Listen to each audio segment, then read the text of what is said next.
The stamp mill bell clanged out the morning shift change, a harsh iron sound that seemed to crack the frozen air over Silver Creek right down the middle. It was a raw, gray morning in November of 1884, the kind of day that tasted of sulfur and coming snow. Smoke from 100 chimneys hung low over the valley, trapped by the high peaks of the San Juans, turning the sunlight into a bruised purple haze. The mud in the streets had frozen into jagged ruts overnight, hard enough to twist an ankle, black with coal dust and the filth of a mining camp that had grown too fast and cared too little.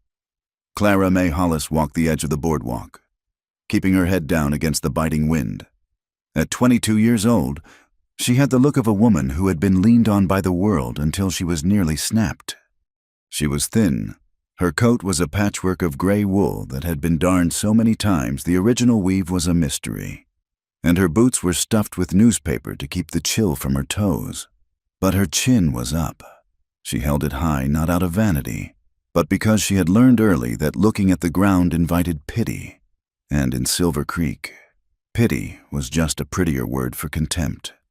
She clutched a small burlap sack of beans to her chest, the prize of a morning spent bartering with a storekeeper who had looked at her like she was something he had scraped off his boot. "That will be 12 cents, the man had said, looking over her shoulder at a miner with a pocket full of silver. Clara had placed the coins on the counter. It was exact change, scraped together from washing floors at the boarding house. The man had swept them into his drawer and turned away without a word, leaving her standing there. When she cleared her throat, asking for a receipt so her father would not accuse her of stealing the change, the storekeeper had laughed. "Don't push your luck, girl," he had said, loud enough for the other customers to hear. "Everyone knows Silas drinks his change. I am doing you a favor by not charging you for the time you are wasting standing here." Clara had walked out with her beans and her burning cheeks, passing two women in fine bonnets who paused their conversation to watch her go. She heard the whisper as she passed, sharp as a paper cut. Her mother was the same. One woman murmured, "Weak stock." Clara tightened her grip on the beans. Her mother had not been weak. She had been exhausted. She had died 4 years ago during a winter much like this one, coughing her lungs out in a drafty cabin while Silas Hollis sat by the fire and wept about how unfair the world was to him. Clara had been 18 then, old enough to know that the doctor would not come up the hill for a family with no credit, and young enough to believe it was somehow her fault for not working harder, not sewing faster, not being enough to fill the hole in the family fortune. She turned off the main street, heading toward the shanty district where the structures were more tar paper than timber. The wind picked up, carrying the metallic tang of the smelters. A shadow detached itself from the wall of the marshal's office as she passed. It was Deputy Hatcher.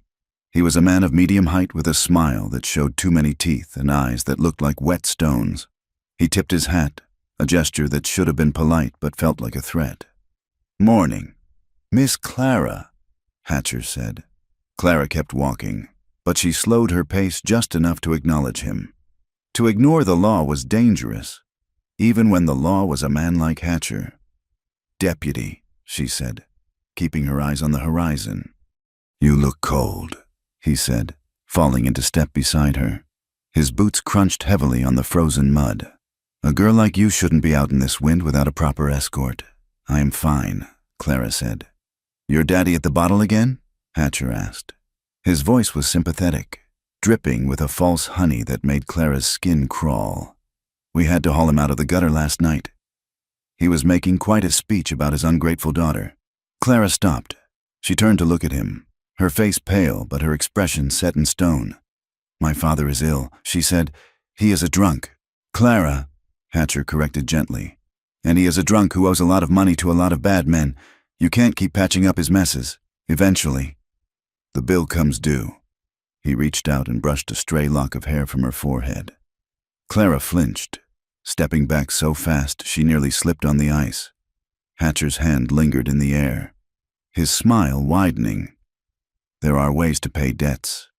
Clara," he said softly, "you are a pretty thing underneath all that grime. I could put a word in for you. Keep the wolves away. I can look after myself, Clara said, her voice shaking despite her best effort to keep it steady. Hatcher laughed, a low, dry sound. For now, but winter is long, Clara, and everyone needs a warm place to sleep eventually. She turned and walked away, forcing herself not to run. She could feel his eyes on her back, heavy and possessive, until she rounded the corner toward her father's shack. The shack leaned against the hillside as if it were trying to retreat into the earth. The roof sagged, and the windows were stuffed with rags where the glass had broken. Inside, the air was stale, smelling of unwashed bodies, stale whiskey, and despair. Silas Hollis was sitting at the table, his head in his hands. He was a large man who had once been strong, a hard rock miner who could double jack with the best of them. Now, his muscles had gone to soft fat, and his face was a map of broken capillaries and gray stubble. Clara set the beans on the stove and began to stoke the dying fire. "Where have you been?" Silas demanded, not looking up. "Getting food," Clara said. "Did you bring any money?" "We have no money. Pa, you know that." Silas slammed his hand on the table. The noise made Clara jump, though she should have been used to it. He stood up, swaying slightly. "I need something to settle my nerves. Clara, my head is splitting open. You don't care, do you? You just watch me suffer. You're just like your mother. Cold, useless. I am not the one who drank the rent money," Clara said quietly. She knew she should stay silent, but the encounter with Hatcher had left her raw. Silas turned on her, his eyes bloodshot and wide with a sudden, weeping rage. "Don't you speak to me like that. I worked my fingers to the bone. I gave everything for this family. And this is the thanks I get? Scorn from my own flesh and blood?" He lunged for her, not to hit her, but to grab her arm. He shook her, his grip bruising. "You listen to me, girl. I am going out. I have business to attend to. You have dinner ready when I get back, and you better have found a way to fix that coat of mine, or so help me God." He shoved her away and grabbed his hat. The door banged shut behind him, leaving the shack shaking in his wake. Clara stood in the silence, rubbing her arm. She felt a deep, exhausted hollow in her chest. It wasn't the violence that scared her anymore. It was the inevitability of it. It was the knowledge that she was tied to a sinking stone. Later that afternoon, a knock came at the door. It wasn't the heavy pound of a creditor, but the sharp, authoritative rap of the righteous. Clara opened it to find Mrs. Gable and Mrs.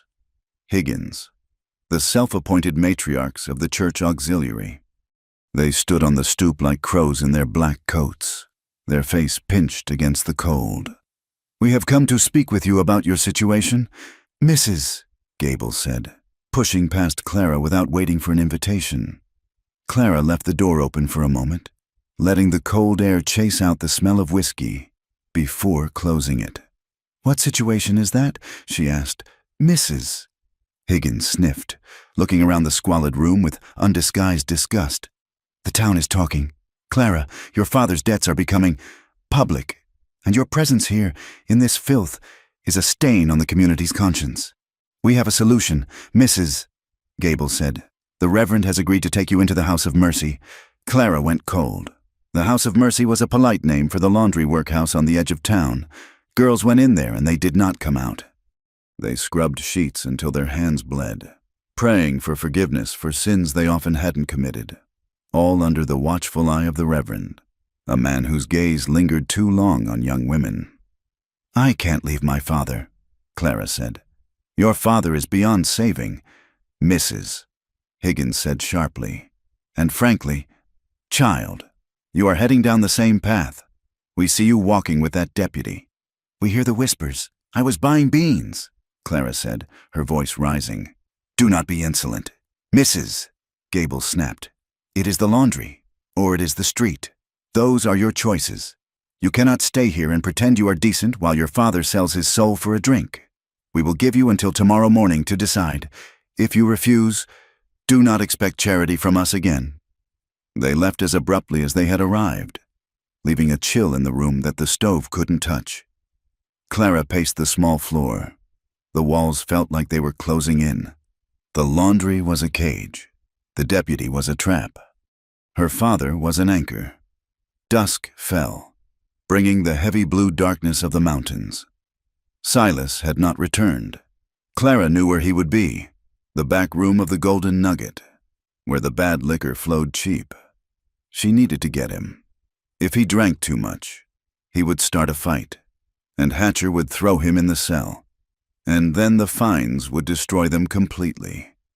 She wrapped her shawl tight and went back out into the wind. The town was louder now, the saloon spilling yellow light and piano music into the street.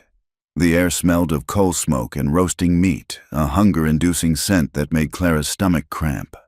She slipped into the side entrance of the Golden Nugget, avoiding the main bar where the eyes were too sharp. She moved toward the back storeroom, a place where deals were made away from the noise. The door was cracked open, letting out a sliver of light and the smell of cigar smoke. She heard her father's voice, slurred and whining. "I just need a little more time. Hatcher, I'm good for it. You know I'm good for it." Then she heard Hatcher's voice, smooth and terrifyingly calm. "Your credit is dead. Silas, you're 3 months behind. The owner wants his money, or he wants collateral." "I got nothing," Silas cried. "Look at me. I got nothing left to take." "You have a daughter," a third voice said. It was deep, rough, a man Clara didn't know. Clara froze, her hand hovering over the doorframe. "She's a scrawny thing," the third man continued. "But she's young. There's a place over in Durango looking for girls. They pay a finder's fee, $50. That covers your tab and leaves you with a bottle for the road." Silas was silent. The silence stretched, agonizing and thick. Clara stopped breathing. "Say no," she screamed in her head. "Say you'll work it off. Say you'll kill them for asking." "50?" Silas asked, his voice trembling. "50," Hatcher confirmed. "It's for her own good." "Silas, what life does she have here, starving with you? This way. She's fed, she's housed, and you're a free man. It's the responsible thing to do." Clara heard the clink of a bottle against a glass. "She's a good girl," Silas mumbled. "She does the washing. She'll do the washing there, too." The rough voice laughed. "Among other things, do we have a deal, Silas? Or do I break your legs right now and take her anyway?" Silence again. Then, the scrape of a chair. "Just don't tell her I sold her," Silas whispered. "Tell her it's a job. Tell her I'm sending her away to be safe." "Done," Hatcher said. "Bring her by the office tomorrow morning." Clara backed away. She moved silently, her boots finding the dry spots on the floorboards by instinct. Once she was outside, she ran. She ran until the cold air burned her lungs like fire. She burst into the shack, gasping, her heart hammering against her ribs like a trapped bird. Silas arrived 10 minutes later. He looked almost sober, his face pale and sweaty. He wouldn't meet her eyes. "Pack your things." "Clara," he said, staring at the floor. "Why?" she asked. She wanted to hear him say it. She wanted to see if there was any scrap of a father left inside the husk. "I found you work," he muttered. "Over the mountain. Good people. You leave in the morning." "What kind of work, Pa?" "Just work. Housekeeping. It's better than here. I'm doing this for you." "Clara, why do you always have to question me? You sold me," she whispered. Silas flinched. His head snapped up, panic warring with rage in his eyes. "I did no such thing. I'm saving you. I heard you," Clara screamed, the sound tearing out of her throat. "I heard you in the back room. $50. That's what I'm worth to you? A bar tab?" Silas's face twisted. The shame was too much for him. So he did what he always did. He turned it into anger. He swept his arm across the table, sending the empty whiskey bottle smashing against the wall. "You ungrateful little witch," he roared. "You eat my food, you live under my roof, and you judge me? I am a man. I do what I have to do to survive. You think you're better than me? You're nothing. You're just a weight around my neck." He advanced on her, his fist raised. "If you know what's good for you, you'll be ready in the morning. Or I'll drag you there myself." He stormed past her into the back room and slammed the door. Clara stood amidst the shattered glass. She looked at the door, then at the window where the night pressed in black and cold. She was not crying. The time for crying had passed years ago. She moved quickly. She found her canvas satchel and packed with the efficiency of a soldier retreating from a lost battle. A worn wool shawl, a tin locket with a strand of her mother's hair, a small paring knife she used for potatoes, a handful of flour tied in a handkerchief. She looked around the room. There was nothing else, nothing that loved her, nothing that promised her a future. She blew out the lantern. Slipping out into the alleyway felt like stepping off a cliff. The wind was howling now. A banshee screamed that rattled the eaves of the boarding house as she ghosted past. She avoided the main road. Hatcher would be watching. The roads led to other towns, and other towns had sheriffs and saloons and men like her father. She looked up. The mountains loomed, vast and indifferent white walls against the stars. There were no laws up there. There was only the weather. If she could cross the pass, she could get to the railhead in the next valley, maybe find a train going west, far west, where nobody knew the name Hollis. It was a fool's plan. It was suicide. But as Clara turned her boots toward the timberline, she knew that dying in the snow was better than living in the cage they had built for her. She would die free, with her own name on her lips. She climbed. The town fell away below her, a cluster of sparks in the dark. The air grew thinner, sharper. The mud turned to hard-packed snow, then to deep drifts that sucked at her legs. For the first hour, fear kept her warm. She imagined Hatcher's footsteps behind every tree, her father's voice in every gust of wind. But as she breached the timberline, leaving the twisted scrub pines behind for the open exposure of the high country, the weather shifted with the terrifying speed of the Rockies. The stars vanished. The sky descended, a heavy gray blanket that suffocated the world. Then, the snow began. It didn't fall. It was driven sideways, stinging like sand. The whiteout was instant. Clara lost the horizon. Up and down became meaningless. The cold punched through her thin coat, seeking the heat of her blood. Her toes went numb first, then her fingers. She stumbled, falling to her knees. She got up. She fell again. Walk, she told herself. Just walk. But the wind was a physical weight, pushing her back. Her thoughts began to spiral. She heard her father's voice. You're nothing. Weak stock. She heard the storekeeper's laugh. She heard the sound of the bottle smashing. She couldn't feel her feet anymore. The cold wasn't cold. It was a burning, searing pain that slowly faded into a dull, sleepy warmth. She knew that warmth was a lie. It was death coming to introduce itself. She found a stand of scrub pine, twisted and bent by the wind, half buried in a drift. It offered a meager shelter. She crawled into the hollow beneath the branches, curling into a ball. I am Clara May Hollis, she whispered into the roaring dark. It was a defiance. It was a prayer. Her eyes closed. The snow began to drift over her legs, tucking her in. She didn't hear the crunch of snowshoes. She didn't see the dark shape that emerged from the white void, moving with the slow, deliberate power of a bear. Elias Rourke stopped. He was checking his trap line before the storm buried it completely. A man who lived by rituals and silence. He saw the color first, the gray wool against the white snow, a shape that nature didn't make. He moved closer, his rifle slung across his back. He brushed the snow away from the huddled form. A woman. A girl. Really, blue-lipped, skin like parchment. He didn't speak. He didn't ask if she was okay, because clearly, she was dying. Elias was not a man for stupid questions. He pulled off his heavy glove and pressed his hand to her neck. A pulse, faint, fluttering like a trapped moth. But there, he made a decision instantly. He dropped to one knee, sliding his arms under her. She was terrifyingly light, nothing but bone and wet wool.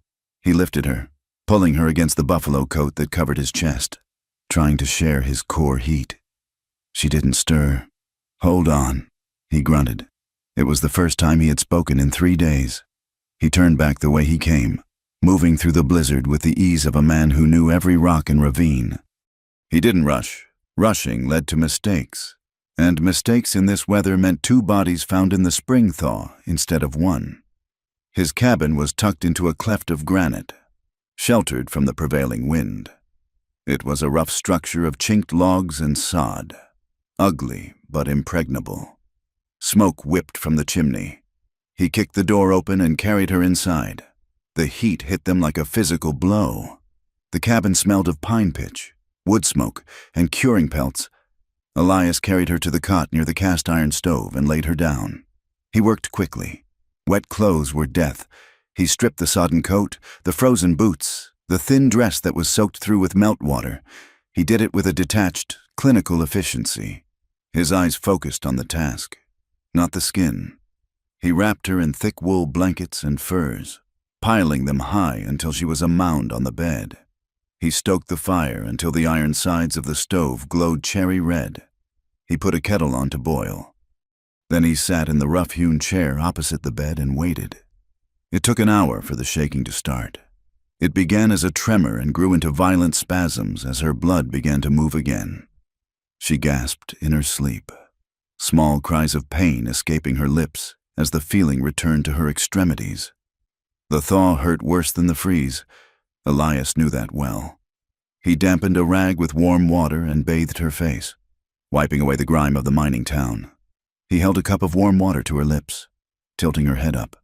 "Drink," he ordered softly. She swallowed reflexively, coughing.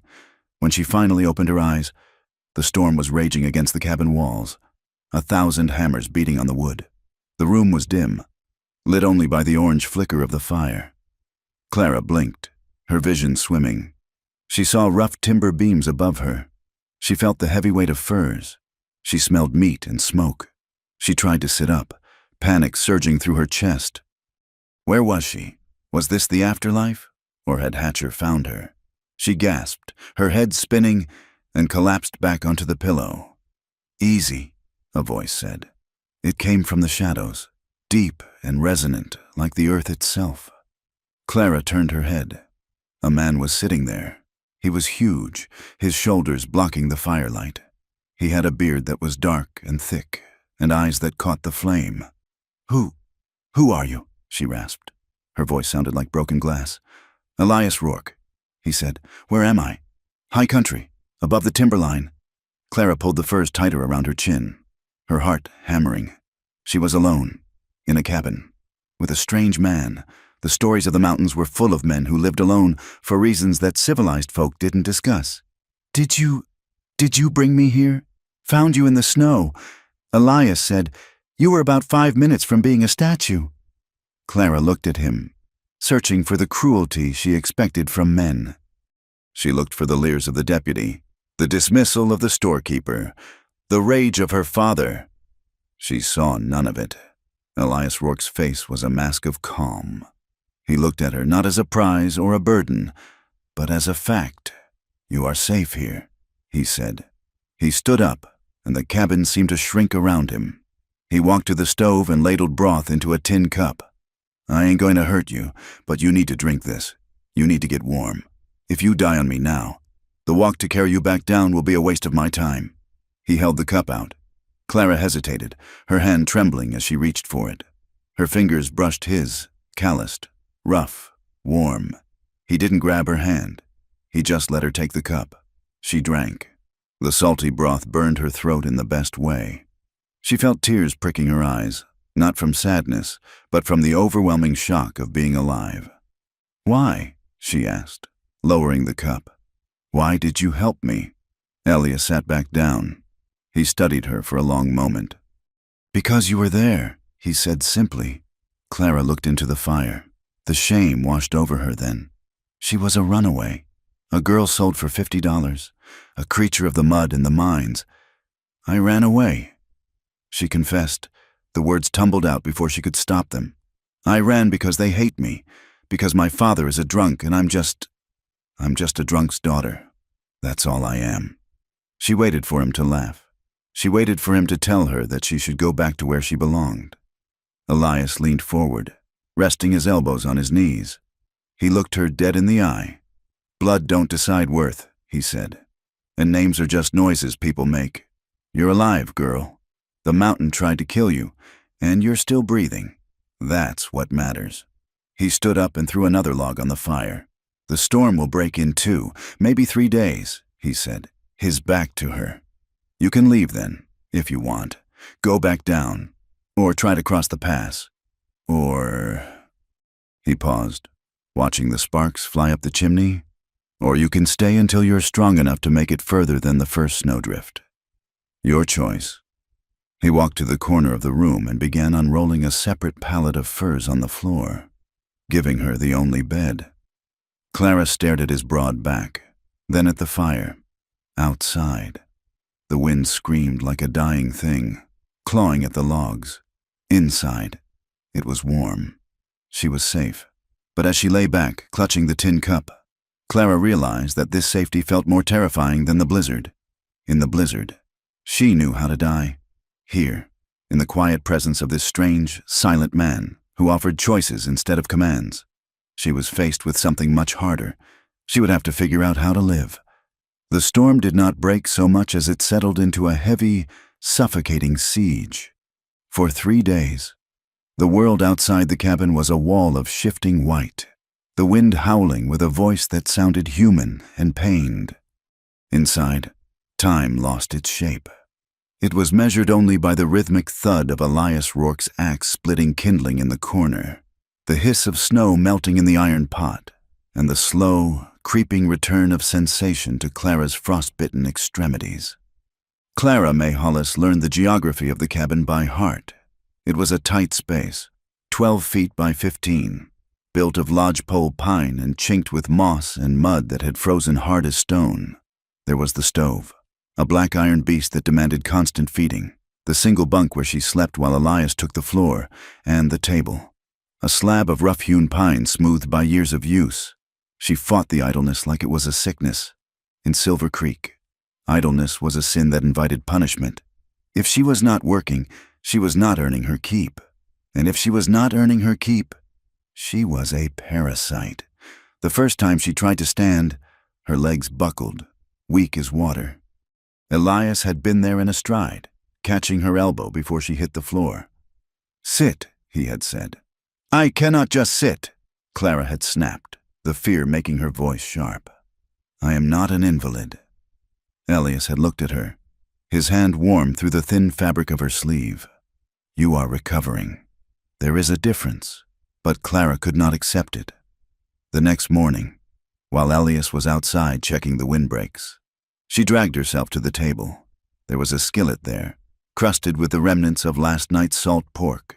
She found a rag and a tin of sand used for scouring.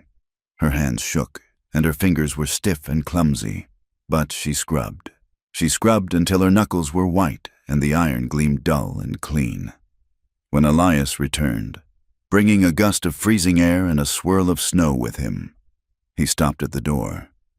He looked at the clean pan, then at Clara, who was leaning against the table, breathless and pale. "You did not have to do that," he said, hanging his coat on the peg. "I pay my way," Clara said. Her chin was up, that same stubborn tilt she had used against the storekeeper. "I do not take charity, Mr. Rourke." Elias walked to the stove and warmed his hands. "It is not charity to let a bone knit," he said quietly, "but if it matters to you, the pan looks good." It mattered. It mattered more than she could say. Over the next week, a fragile rhythm established itself. Elias was a man of few words, but he was not unkind. He moved with a deliberate slowness when he was near her, a concession she hadn't asked for but desperately needed. One evening, he reached suddenly for the coffee pot, his arm sweeping across her line of sight. Clara flinched, shrinking back against the wall, her arm coming up to protect her face. It was a reflex, fast as a blink, born of years dodging Silas's backhands. Elias froze. His hand hovered in the air, the coffee pot forgotten.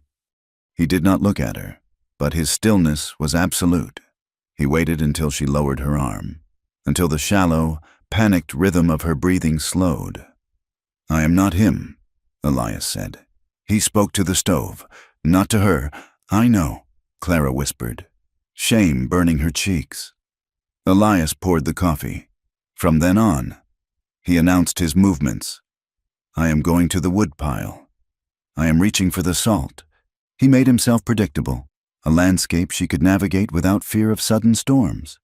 He taught her the cabin's survival without talking down to her.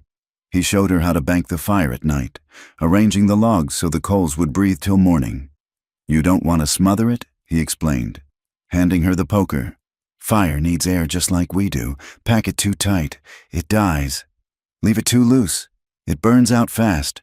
You have to find the balance." Clara poked at the embers. Like people, she thought. Squeeze them too hard, and the light goes out. He taught her how to listen to the wind. "Hear that low whistle in the chimney?" Elias asked one night, pausing with a spoonful of beans halfway to his mouth. "That means the wind is shifting north. Temperature will drop 10 degrees by morning. We need to hang the extra pelt over the door." Clara listened. To her, it just sounded like cold. But she nodded, learning to hear the language of the high country. She watched him, too, when he didn't know she was looking. He was a puzzle. His hands were scarred, the knuckles thick and battered. But he mended his own clothes with a needle and thread, his stitches neat and tiny. He had a rifle, a Winchester that he kept cleaned and oiled. But she never saw him fire it unless he had to. "Where are you from?" she asked one night.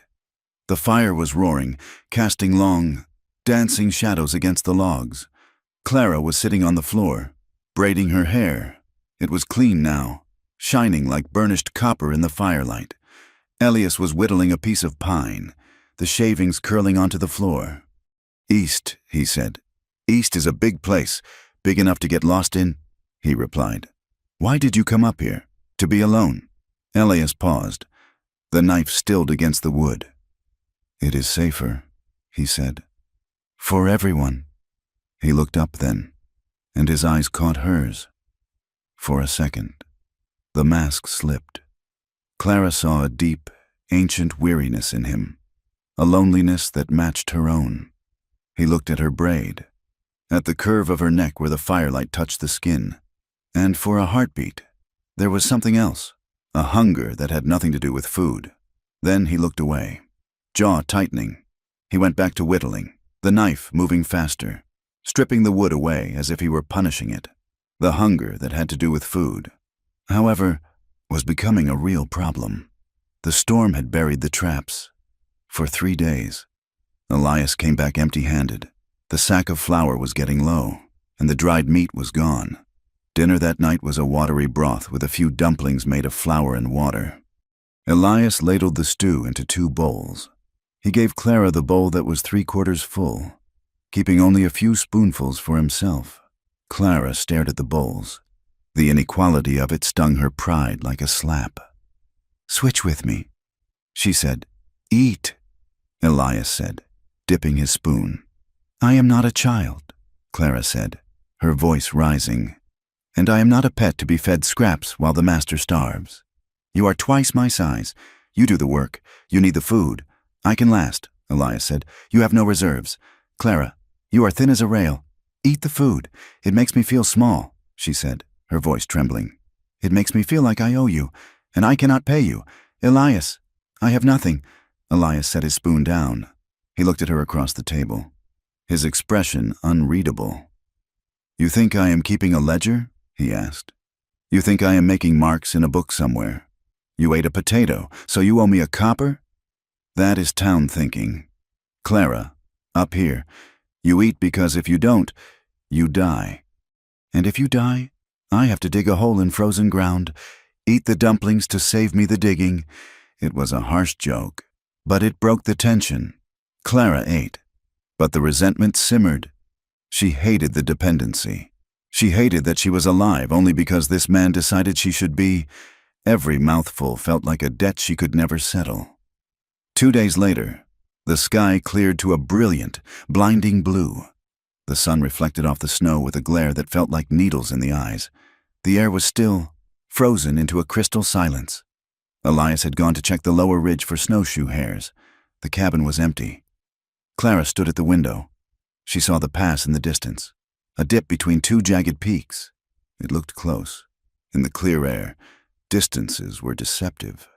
It looked like she could walk there in an hour. She made a decision. She would not be a burden. She would not be the stray dog Silas Hollis had kicked and Elias Rourke had taken in. She packed her small satchel. She wrapped her shawl tight. She left the cabin without looking back. The cold hit her instantly. A solid wall. But she pushed through. The snow was crusted over, hard enough to support her weight if she moved carefully. She walked toward the pass, her breath pluming in white clouds. I am free, she told herself. I am walking on my own 2 feet. But the mountain was a liar. The pass was miles away, not yards. The glare of the sun on the snow began to burn her retinas, turning the world into a painful wash of white and black spots. Her legs, weakened by weeks of malnutrition, began to tremble. The air was so thin it felt like breathing glass. She made it perhaps half a mile. Dizziness spun the world sideways. The horizon tilted. She sat down, just to rest for a moment, just to catch her breath. The cold seeped through her boots instantly. She closed her eyes against the glare. She didn't hear him coming until his shadow fell over her, blocking the sun.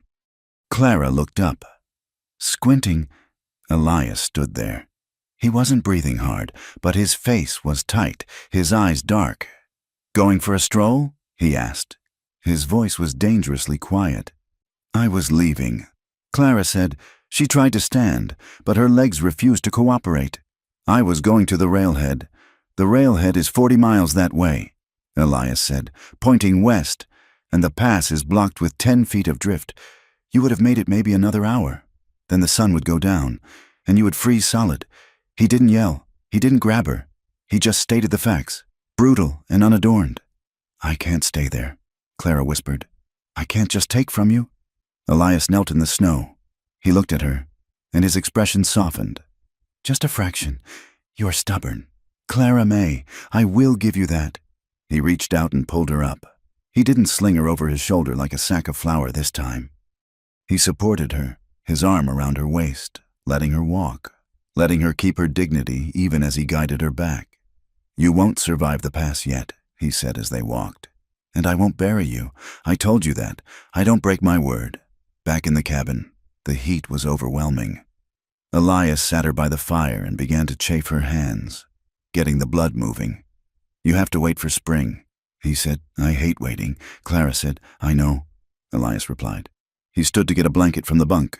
The cabin was small, the space between the table and the stove narrow. As he turned, he stepped close to her. Too close. Clara looked up. Elias froze. He was holding the wool blanket, his hands suspended. His chest was inches from her face. She could smell him, wood smoke, pine resin, and the clean, sharp scent of the cold. She didn't flinch. For a moment, neither of them moved. The air in the cabin seemed to thicken, charged with a sudden, electric tension. Clara's breath caught in her throat. She felt a sudden, terrifying urge to lean forward, to press her face against the rough wool of his coat. It was a hunger that scared her more than the starvation had. Elias's eyes searched hers. His pupils were blown wide. He looked like a man standing on the edge of a cliff, debating whether to jump. Then he stepped back. The moment snapped like a dry twig. Wrap up, he said, his voice rough. You're shivering. He tossed the blanket to her and turned away, busying himself with the stove, making a great show of rattling the lid. Clara wrapped the wool around her shoulders, her heart hammering against her ribs like a trapped bird. That night, the nightmares came. Clara was back in the shack in Silver Creek. Silas was there, looming over her, a bottle in his hand. You're worth $50, he screamed. That's all. $50 and a bottle of rye. Hatcher was laughing in the corner, his teeth sharp as a wolf's. Come here, little girl. Let me keep you warm. No! Clara screamed. No! She woke with a gasp, sitting bolt upright. Her face was wet with tears. The cabin was dark, save for the dying embers in the stove. But there was a shape by the door. Elias was sitting there, his back against the timber, his rifle across his knees. He wasn't sleeping. He was watching. Clara wiped her face, her breath hitching. You're awake. Elias didn't move. Heard you crying out, he said softly. It was a bad dream. I know the kind.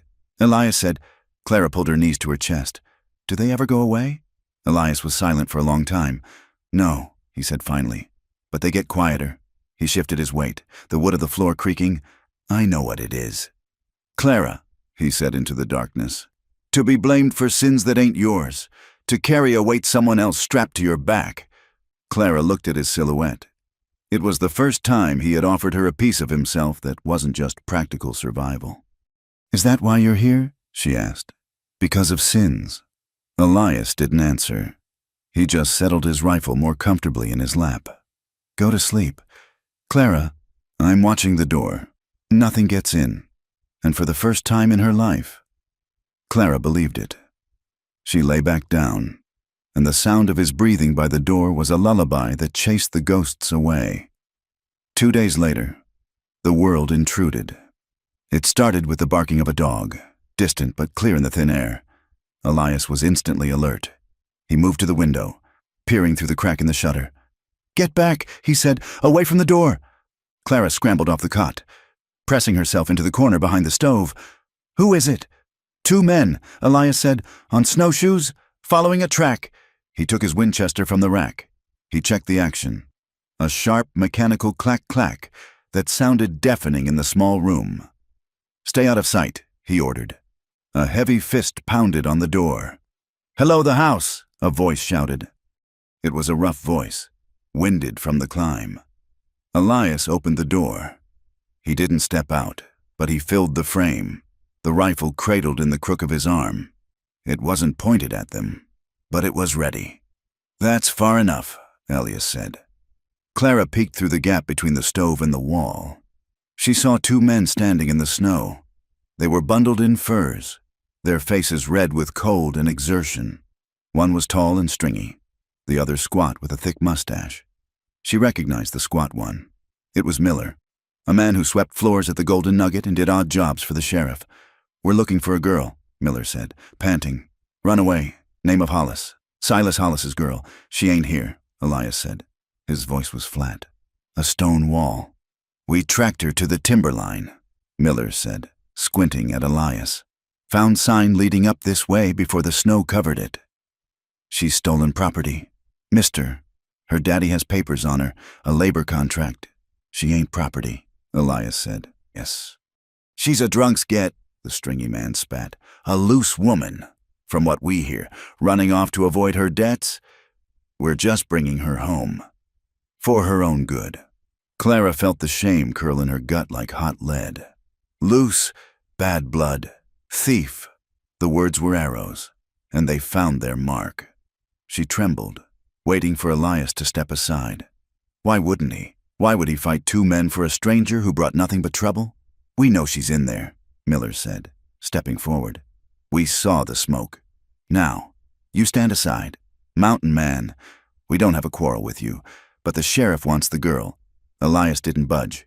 He shifted his grip on the rifle. "You turn around," Elias said. "You go back down the mountain." "Is that a threat?" Miller asked, his hand dropping to the pistol at his belt. "It's a fact," Elias said. "You aren't taking her." "And why is that?" Miller sneered. "You claim her. She your whore now?" The silence that followed was terrifying. Clara pressed her hand over her mouth. "She is my wife," Elias said. The words hung in the frozen air. Clara's eyes went wide. Miller blinked. He looked at his partner, then burst out laughing. "Your wife? Since when? We didn't hear no wedding bells in Silver Creek." "Since she stepped through this door," Elias said, "and in the high country, my word is the law. She is Mrs. Rourke, and any man who tries to put a hand on my wife answers to me." He raised the rifle then. He didn't aim it, but the barrel drifted just enough to cover Miller's chest. His eyes were cold, devoid of fear, devoid of hesitation. It was the look of a man who had killed before and would not lose sleep over doing it again. Miller's laugh died. He looked at the rifle, then at Elias's face. He saw the death waiting there. "You're making a mistake, friend," Miller said, his voice losing its bluster. "The sheriff won't like this. Kidnapping a girl. She is where she belongs." Elias said, "Now, walk." Miller hesitated, then spat in the snow. "Have it your way. But the snow don't last forever. We'll be back, and we'll bring the law." They turned and trudged away, their snowshoes kicking up powder. Elias watched them until they disappeared over the ridge. Then he stepped back inside and bolted the door. He leaned the rifle against the wall and exhaled. A long, shuddering breath. Clara exploded from the corner. "Why did you say that?" she demanded, her voice shrill with shock and anger. "Why did you tell them that lie?" Elias turned to look at her. He looked tired. It was the only thing they would understand. He said, "You claimed me like a horse," Clara cried. "My wife. Like I am just something else you own." Elias crossed the room in 2 strides. He grabbed her shoulders. Not hard, but firm enough to stop her pacing. "Listen to me," he said, his voice intense. "Down there, without a name. You are a stray. You are property without a fence. Anyone can walk in and take you. Hatcher, your father, those men. They see a woman alone, and they see meat." Clara pulled away, breathing hard. "So you put your brand on me instead. I gave you cover," Elias shouted back. "It was a bluff. Clara, a shield. If you are my wife, they have to go through me to get to you. It buys us time. I don't want to be anyone's cover," Clara yelled. "I don't want to hide behind a man's name." "Then you will die," Elias said ruthlessly. "That is the world we live in. You want to change it? Fine, but you have to survive it first." Clara stared at him. She hated him in that moment. She hated him because he was right. She hated the world that made him right. Elias rubbed his face with his hand. "Look, when spring comes, if we go down there, we can make it real. A paper marriage. Or we can part ways. But until the snow melts, you are Clara Rourke to anyone who asks. That is the bargain." Clara looked at the floor. "A paper marriage. A contract. And if I choose to leave in the spring, then you leave," Elias said, "and I annul it. But until then," he reached into his pocket. He pulled out a small object and held it out to her. Clara looked. It was a ring, but not of gold or silver. It was carved from dark ironwood, polished until it shone like glass. It was simple, perfectly round, with a delicate vine pattern etched into the surface. "I made this," Elias said quietly, "a long time ago. For no one, just to see if I could." He took her hand. His fingers were rough, but his touch was hesitant. "I am not putting a chain on you. Clara, I am offering you a weapon. You wear this, and men like Miller think twice. It means you are not alone. It means I stand between you and the harm." Clara looked at the ring sitting in her palm. It was light, warm from his pocket. It was beautiful. She trembled. She felt a surge of emotion she couldn't name, relief that she wasn't alone, grief that it had come to this, and a sudden, startling heat that radiated from where his skin touched hers. She slipped the ring onto her finger. It fit. She looked up at him. Her eyes were wet. "I don't know how to do this," she whispered. "I don't know how to be loved without paying for it. I don't know how to be safe without being owned." Elias looked at her, and his face softened into something tragic and tender. "You'll learn," he said quietly. "If you stay." He turned and went back to the window to watch the white emptiness where the men had vanished, leaving Clara standing by the fire, the wooden ring warm against her skin, weighing nothing and everything all at once. The heavy siege of the storm eventually broke, but winter did not release its grip on the high country. It merely changed its temper. The blinding whiteouts were replaced by a stillness so deep and brittle that the snapping of a pine branch sounded like a gunshot. The snow lay 6 feet deep in the hollows, a crust of ice forming over the top that could bear the weight of a fox, but not a man. Inside the cabin, the world had shrunk to the essentials: heat, food, and the slow, quiet weaving of 2 lives that had been thrown together by desperation. Supplies were running low. The flour sack was limp, folding over on itself like a weary lung. The dried meat was down to strips of venison jerky that required long chewing, and the coffee was more chicory than bean. Clara and Elias worked as a unit now.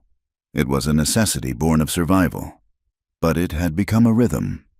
When Elias went out to chop wood, Clara was there to stack it, her breath pluming in the frigid air as she fit the split logs into the sheltered ricks against the cabin wall.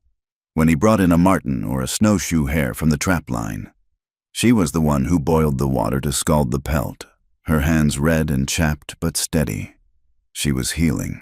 The hollows in her cheeks were filling in, not with fat, but with the lean muscle of someone who worked hard and ate regularly.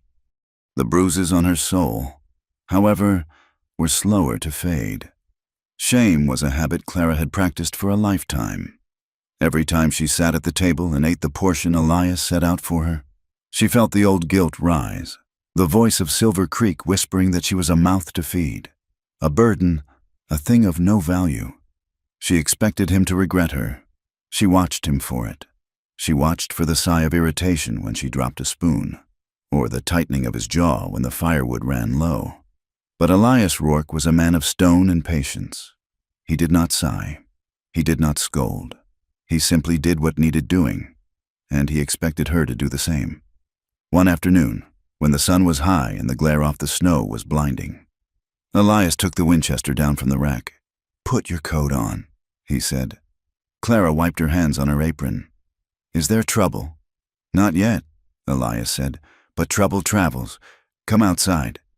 He led her to a clearing 100 yards from the cabin. He set a pine cone on a stump and walked back to where she stood. He handed her the rifle. It was heavy, the wood stock smooth and cold against her cheek. The metal smelling of gun oil and history. "It ain't a broom," Elias said, adjusting her grip. "Don't hold it like you are afraid of it. Pull it into your shoulder, tight. If you leave a gap, the kick will bruise you." Clara pulled the stock against her wool coat. She felt ridiculous. "I have never fired a gun. Elias, my father said they were men's business. Your father was a fool about many things." Elias said, "Up here, a rifle is survival. It don't care if you are a man or a woman. It only cares if your aim is true." He stood behind her, close enough that she could feel the heat radiating from his chest. He reached around to adjust her elbow, his voice low in her ear. "Breathe in," he instructed. "Let half of it out. Hold it. Squeeze the trigger. Don't pull it.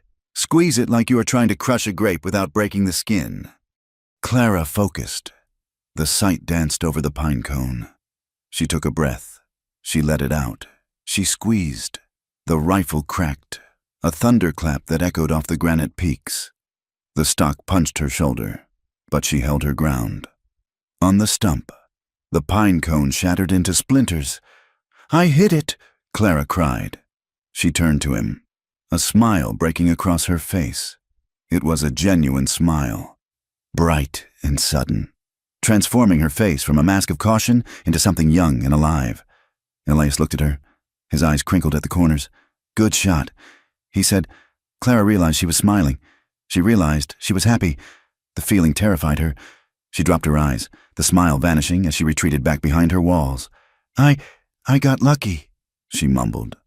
"Luck is fine," Elias said, taking the rifle back. "But skill is better. We will do it again tomorrow." The lessons continued. But so did the unease. The isolation of the mountains was not absolute. Sound carried in the thin air, and twice in 1 week, they heard the distant pop-pop of gunfire from the valley floor. It was too rhythmic to be a hunter. It was a signal. Then, a few days later, while gathering kindling near the ridge, Clara saw a rider. He was a speck of black against the white vastness below, moving along the tree line where the snow was packed down. He paused, looking up toward the peaks, before turning back.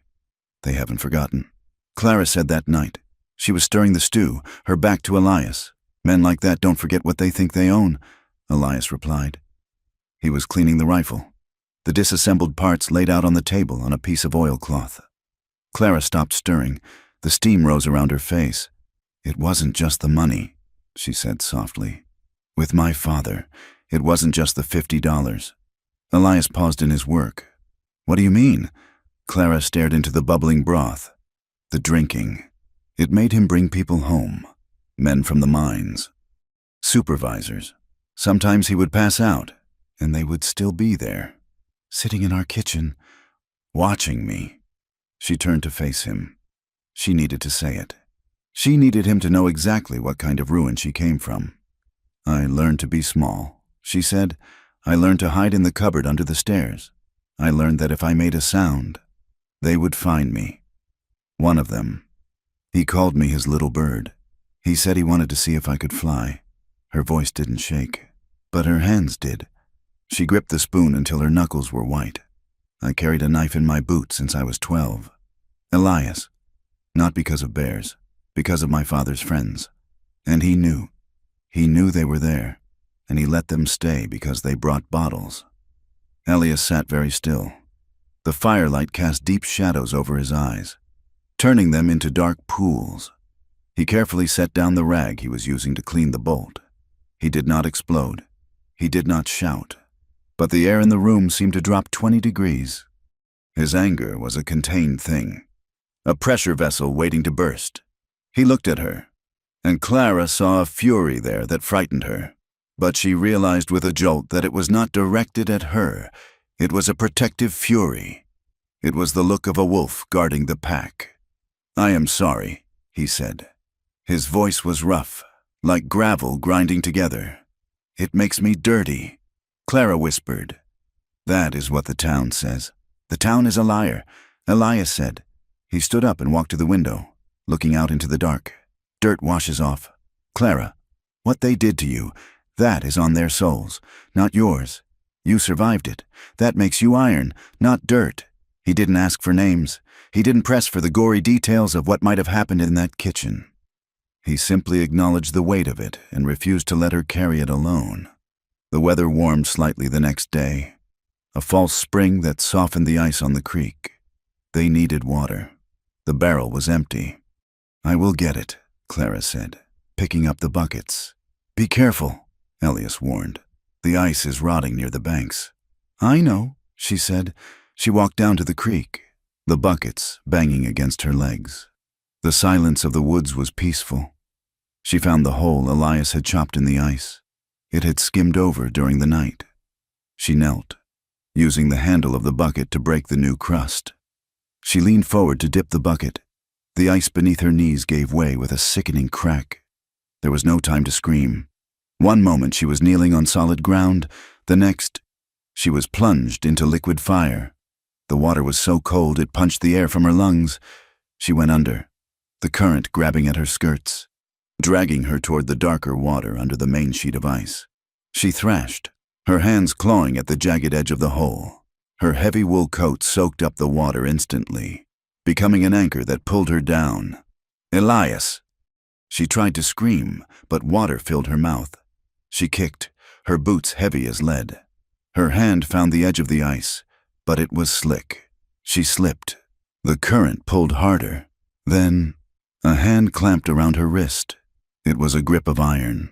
Elias was there, lying flat on the ice, his face contorted with effort. He hauled her up, dragging her wet and gasping over the jagged edge. He didn't stop when she was clear of the water. He pulled her all the way to the snowbank, away from the treacherous edge. They collapsed together in the snow. Clara was coughing, spitting up freezing water, shaking so violently her teeth clacked together. Elias was breathing hard, his face pale. He grabbed her, pulling her upright. "We have to move," he shouted. "Now! Before you freeze!" He practically carried her up the slope to the cabin. He kicked the door open and dropped her in front of the stove. "Get them off," he ordered. "Every stitch." He turned his back, throwing logs into the fire until the flames roared up the chimney. Clara fumbled with her buttons, but her fingers were useless blocks of wood. "She couldn't do it. I can't," she chattered. I can't." Elias turned. He saw her struggles. He didn't hesitate. He knelt before her, his face grim. "Forgive me," he said. He unbuttoned her coat, stripping the heavy, sodden wool away. He unlaced her boots, pulling them off. He worked with frantic speed, peeling the wet dress from her shoulders. He wrapped her in the dry blankets from the bunk, rubbing her arms and back vigorously to generate heat. In the struggle, in the frantic friction of wool against skin, the panic began to subside, replaced by a sudden, overwhelming awareness. Elias stopped rubbing. His hands were on her arms, gripping her through the blanket. He was breathing hard, his chest heaving. Clara looked up at him. Her hair was plastered to her skull, dripping water onto the floor. Her lips were blue, but she was alive, and he was very, very close. His eyes searched hers, wild and dark. He held her too tight, as if he were trying to anchor her to the earth, as if he were terrified that if he let go, she would slip back under the ice. "You scared me," he whispered. The admission sounded torn from his throat. Clara looked at him. The heat from the stove was baking her skin, but the heat inside her was hotter. She saw the fear in his eyes, and beneath it, the desire he had been keeping on a leash for months. "Elias," she breathed. The tension that had been building since the first night broke. It didn't snap. It melted, hot and undeniable. He leaned in. He didn't take. He waited, hovering inches from her lips, giving her the choice even now, even in the extremity of the moment. Clara closed the gap. She kissed him. It wasn't a tentative peck. It was a collision. Her hands freed themselves from the blanket and tangled in his beard, pulling him closer. She kissed him with a hunger that surprised her, a fierce, reclaiming demand. It felt like her body was choosing life, choosing heat, choosing this man who had pulled her from the cold. Elias made a low sound in his throat and wrapped his arms around her, pulling her into his lap.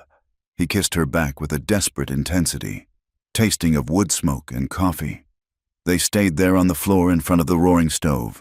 The intimacy was raw, a tangle of limbs and heavy breaths, but it remained rooted in the respect Elias had shown her from the start. When Clara flinched as his hand grazed her ribs, he stopped instantly, waiting until she nodded, until she pulled him back. It was intense because it was careful. It was powerful because, for the first time in Clara's life, she was not being taken. She was being received. When the fire finally died down to coals, Elias held her. She was wrapped in the blankets, her head resting on his chest. She could hear the slow, strong beat of his heart. Tears began to leak from her eyes, silent, hot tears that soaked into his shirt. Elias stiffened. "Did I hurt you?" he asked, his voice laced with sudden panic. "No," Clara whispered. "Then why do you weep?" "Because you didn't," she said. "Because you touched me, and you didn't hurt me. I didn't know. I didn't know it could be like that." Elias let out a long breath. He tightened his arms around her, burying his face in her damp hair. He held her as if she were made of smoke, as if he were afraid she would vanish if he loosened his grip for even a second. The morning brought the sun, and with it, the cold light of reality. Clara woke in the bunk. Elias was already up, sitting at the table with a cup of coffee. The memory of the night before washed over her, and with it came a crashing wave of old programming. She sat up, pulling the blanket to her chin. Her heart hammered. She was a fallen woman now, truly.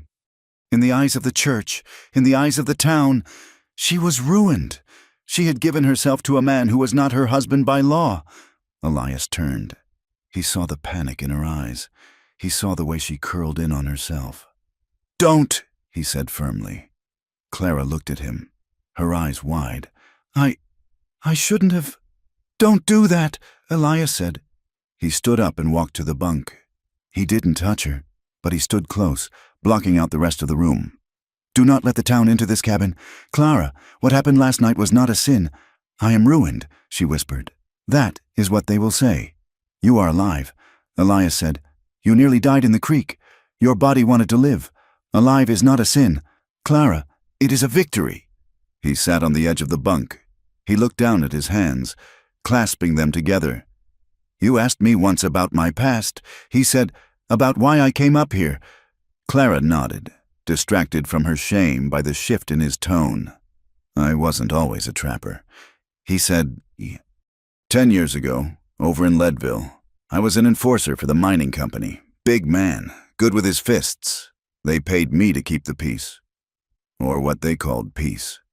He looked at her, his eyes hard with memory. There was a foreman. He was skimming wages, and the local lawman was in on it. The miners tried to strike. The foreman told me to break heads.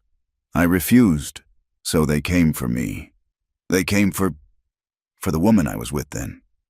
Clara held her breath. I stopped them, Elias said flatly. But it got ugly. I hurt the lawmen bad. I had to leave. I had to run before they hung me for defending my own. I have been running ever since. That is why I stay up here. Because down there, the law belongs to the men who pay for it. He looked at her, his expression vulnerable. I am a wanted man. Clara, or I was. Maybe they stopped looking. But the danger is real. By being with me, you are stepping into that shadow. Clara looked at him. She thought of the deputy, of Hatcher, of her father. The shadow is already there. Elias, she said softly, I was born in it, at least with you, at least here. I have a say in it. He reached out and took her hand. You have a say. He promised, always. 3 days later, the shadow arrived at their doorstep. It wasn't a raid. It was a visitation. 2 figures appeared at the edge of the clearing, a man in a black coat and another with a tin star pinned to his chest. It was the preacher from Silver Creek, Reverend Thomas, and a new deputy Clara didn't know, a young man with a cruel mouth. They didn't come to the door. They stood at the tree line, shouting across the snow, Clara May Hollis, the preacher called out. His voice was a practiced boom, meant to reach the back pews. We know you are there. We have come to offer you salvation. Clara stood by the window, trembling. Elias stood beside her, the rifle in his hand, but he stayed back from the glass. Return to the fold. Child, the preacher shouted, leave this life of sin. The church will forgive you. We have a place prepared for you. A place, Clara whispered. The laundry, the cage, and you. Rourke, the deputy yelled. We know you have her. Give her up, and the sheriff might overlook the kidnapping charge. Clara turned to Elias. Let's run, she said. We can go higher, over the ridge. There are caves. Elias shook his head. We can't live like hunted animals. Clara, not forever. Eventually, the pass will open. They will come in numbers. If we run now, we run for the rest of our lives. You will never have a name. You will never have peace. Then what do? She asked. We wait for the thaw, Elias said, and then we go down. But we go down on our terms. He laid out the plan that night. It was terrifying in its boldness. They would go into town not as captives, but as citizens. They would demand a legal marriage, forcing the clerk to record it. They would file a claim on Elias's land, making it legal property that couldn't be seized without a court order.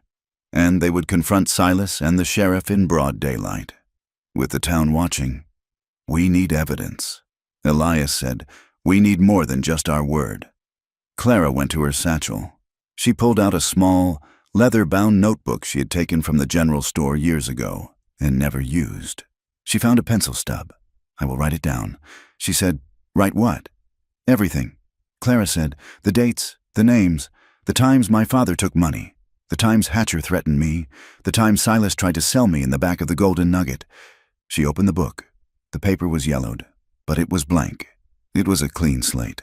I will write my story, she said, her voice gaining strength. If they want to judge me, let them judge the truth. She began to write. It was slow work. Her hand cramped, and the memories were painful to drag into the light.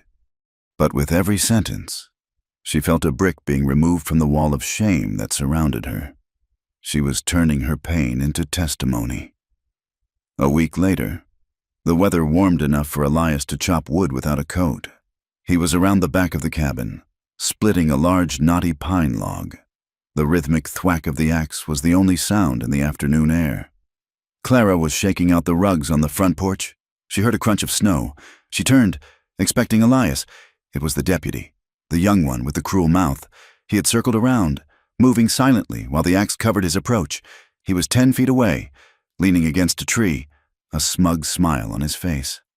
Hello, Clara, he said softly. Clara dropped the rug. She took a step back toward the door. Don't run, he said. I just want to talk. The sheriff sent me. He's worried about you. He thinks you might be lonely up here with that savage. He pushed off the tree and took a step toward her. "You know, if you come back with me quietly, I can make sure you're treated right. A pretty thing like you shouldn't be roughing it. I could keep you comfortable." His eyes raked over her. It was the same look Hatcher had given her, the same look the men in her father's kitchen had given her. It implied ownership. It implied that she was a thing to be used. Clara felt the old helplessness surge, a cold wave of paralysis. "Be small," the voice in her head whispered. "Hide." Then she remembered the rifle kicking against her shoulder. She remembered the notebook filled with her truth. She remembered Elias holding her by the fire. She was not small anymore. She reached into her apron pocket. Her hand closed around the handle of the paring knife. "Step back," she said. The deputy laughed. "Or what? You'll scream?" Clara pulled the knife. She held it low, edge up, just like Elias had shown her with the skinning blade. Her hand shook, just a little, but her voice was steady as a rock. "Or I will bleed you," she said. The deputy stopped. The smile faltered. He looked at the knife, then at her eyes. He didn't see a victim. He saw a woman who had survived a winter at 10,000 feet. "You wouldn't dare," he sneered. "Try me," Clara said. "Take one more step." The deputy hesitated. In that second of hesitation, a shadow fell over him. Elias came around the corner of the cabin. He held the axe in his hand. He didn't raise it. He didn't have to. He took in the scene in a single glance. The deputy, the knife, Clara's stance. "You made a mistake," Elias said. His voice was very quiet. The deputy spun around, his hand dropping to his gun belt. "Don't," Elias said. The deputy froze. He looked at the axe, then at the rifle leaning against the porch rail. He realized he was outflanked and outmatched. "I was just checking on the girl." The deputy stammered, backing away. "She gave you her answer." Elias said, "Now get off my land." The deputy glared at them. His pride stung. "You'll regret this, Rourke. Both of you." He turned and scrambled back into the trees, disappearing down the slope. Elias walked up the steps. He looked at the knife in Clara's hand. "You held your ground," he said. Clara folded the knife and put it back in her pocket. She was trembling now, the adrenaline fading. "I was scared," she admitted. "Courage isn't about not being scared." "Clara," Elias said, placing a hand on her shoulder, "courage is a decision. You make it, and then you make it again." He looked out at the valley, where the snow was beginning to turn gray and slushy. "Spring is coming," he said. "The pass will be open in a week." Clara looked at the dripping eaves, where a steady plink, plink, plink of meltwater marked the passage of time. The winter was ending. The cocoon was breaking. "I am ready," she said. She wasn't just talking about the trip to town. She looked at the notebook lying on the table inside the cabin. She looked at the man standing beside her. She realized she didn't just want to survive anymore. She didn't want to hide in a hole and hope the wolves passed her by. She wanted a life she could stand in. She wanted to walk down that mountain and look the world in the eye. "Let them come," she thought. "I have my name, I have my witness, and I have my husband." Spring arrived in the high country, not with a gentle unfurling of flowers, but with the violence of a breaking fever. The silence of the winter months was shattered by the roar of water. Every ravine, every gully, every scar on the granite face of the mountain ran white with meltwater. The snow, once a pristine sheet of iron-hard crust, turned into a treacherous slush that sucked at boots and hooves alike. Elias Rourke and Clara May Hollis began their descent on a Tuesday morning in late April. The air smelled of wet earth, pine resin, and the metallic tang of ozone from the storms that rolled along the peaks. They traveled with a pack mule Elias had kept stabled in a lean-to behind the cabin, the animal grumpy and stiff from the long confinement. Clara rode the mule for the difficult stretches, her knuckles white where she gripped the pommel of the saddle. Elias walked ahead, leading the animal, his boots sinking deep into the mud that coated the trail. He carried his Winchester in the crook of his arm, not slung over his back. The mountain felt generous in its awakening, the green shoots of wild onion pushing through the rot, the return of the jays flashing blue in the timber, but it was dangerous too. Avalanches were a constant threat. Twice, they heard the thunderous crack and rumble of snow sliding off the high faces, the sound echoing like cannon fire down the valley. Once, they had to double back and find a new route because the trail had been washed away by a creek that had swollen into a raging river, tossing boulders the size of anvils in its current. But the physical danger of the trail was nothing compared to the cold dread sitting in Clara's stomach.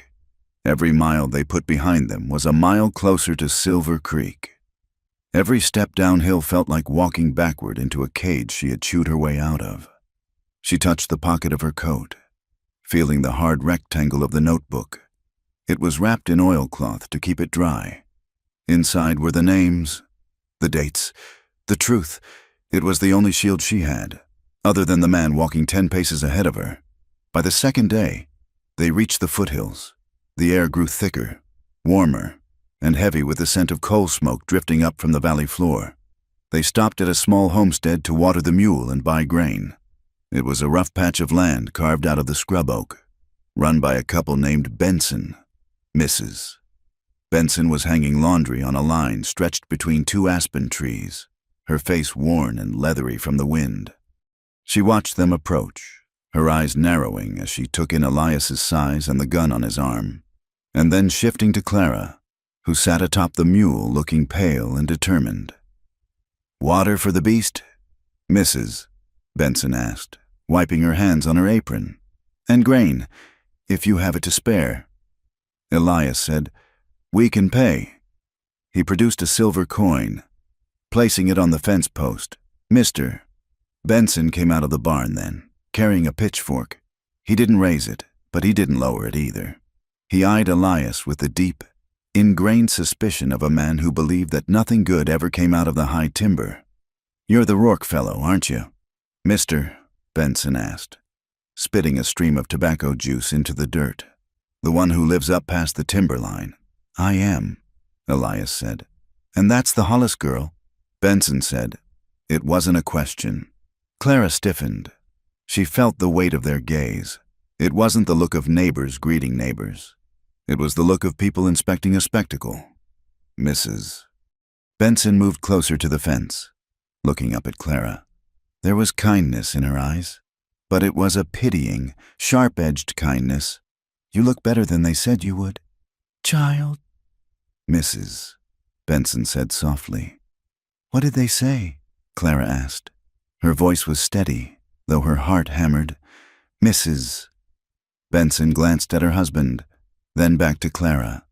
"The sheriff has been telling folks you were dragged off. Stolen. He says you're unfit to be seen, that the winter ruined you. Ruined." The word hung in the air, heavy and ugly. Clara straightened her spine. "The sheriff is a liar. Mrs. Benson, I walked up that mountain on my own 2 feet, and I am walking down it the same way." "Mister," Benson snorted, "that ain't the story the town is telling. Girl, best be careful. Hatcher has a warrant out for him." Pointing his chin at Elias. "Kidnapping." Elias stepped forward, resting his hand on the mule's neck. "We aren't hiding," he said. "We are going to clear the record." He took the grain, tipped his hat, and led the mule away. As they walked down the road, Clara could feel the Bensons watching them, their whispers floating on the breeze like dry leaves. Stolen, ruined, unfit. The story was already written. She was walking into a play where her role had been cast without her consent. Silver Creek looked exactly as she remembered it, and yet entirely different. Before, it had been the whole world. Now, after months in the high stillness, it looked small, dirty, and frantic. The mud in the main street was churned into a black paste by wagons and boots. The stamp mill clamored in the distance, a headache made of iron. As they entered the edge of town, the reaction was immediate. A woman sweeping her porch stopped and stared, her broom forgotten. 2 men loading a wagon paused, nudging each other and pointing. The whispers bloomed instantly, spreading from person to person like a contagion. "That's her. That's the one. Look at him. Like a bear. She looks hard. Look at her eyes." Clara kept her gaze forward. She focused on the back of Elias's coat. He walked with his head up, ignoring the stairs, cutting a path through the mud with a grim inevitability. They passed the church. Reverend Thomas was standing on the steps, shaking hands with his parishioners. He saw them. His smile vanished, replaced by a mask of tragic sorrow that was loud enough to be heard from the street. He stepped down to the boardwalk, clasping his hands together. "Clara May," he called out, his voice trembling with performative grief. "Oh, child, you have returned to us." Clara didn't stop. "The Lord is merciful," the reverend shouted to the street at large. "He forgives even the darkest stains. Come to the sanctuary. Clara, let us wash you clean." It felt like a knife. It was a public declaration that she was dirty, that she required his specific brand of cleansing. Clara felt the eyes of the townswomen boring into her, women she had once scrubbed floors for, women who now pulled their skirts back as if her shadow might stain their hems. Elias stopped. He turned slowly to look at the preacher. He didn't speak. He just looked, his eyes cold and flat. The preacher's voice faltered. He took a half-step back up the stairs. "We have business at the clerk's office," Elias said to Clara. "Don't look at them." They walked on. The clerk's office was a small, dusty room that smelled of stale tobacco and old paper. The clerk, a bespectacled man named Mr. Abernathy, looked up from his ledger as they entered. His eyes widened when he recognized them. "We are here for a license," Elias said, his voice filling the small room. "A license?" Abernathy stammered. "Marriage," Elias said. Abernathy looked from Elias to Clara. He licked his lips nervously. He stood up, wiping his ink-stained hands on his vest. "Now, see here, Mr. Rourke, there are questions regarding this young woman's status. The sheriff has made it clear that—" "Is she under arrest?" Elias asked. "Well, no, not technically, but is she a minor?" "No, she is 22, but—" "Then give us the paper," Elias said. Abernathy hesitated. He looked at Clara with a mixture of curiosity and arrogance. "Miss Hollis," he said, adopting a tone one might use with a slow child.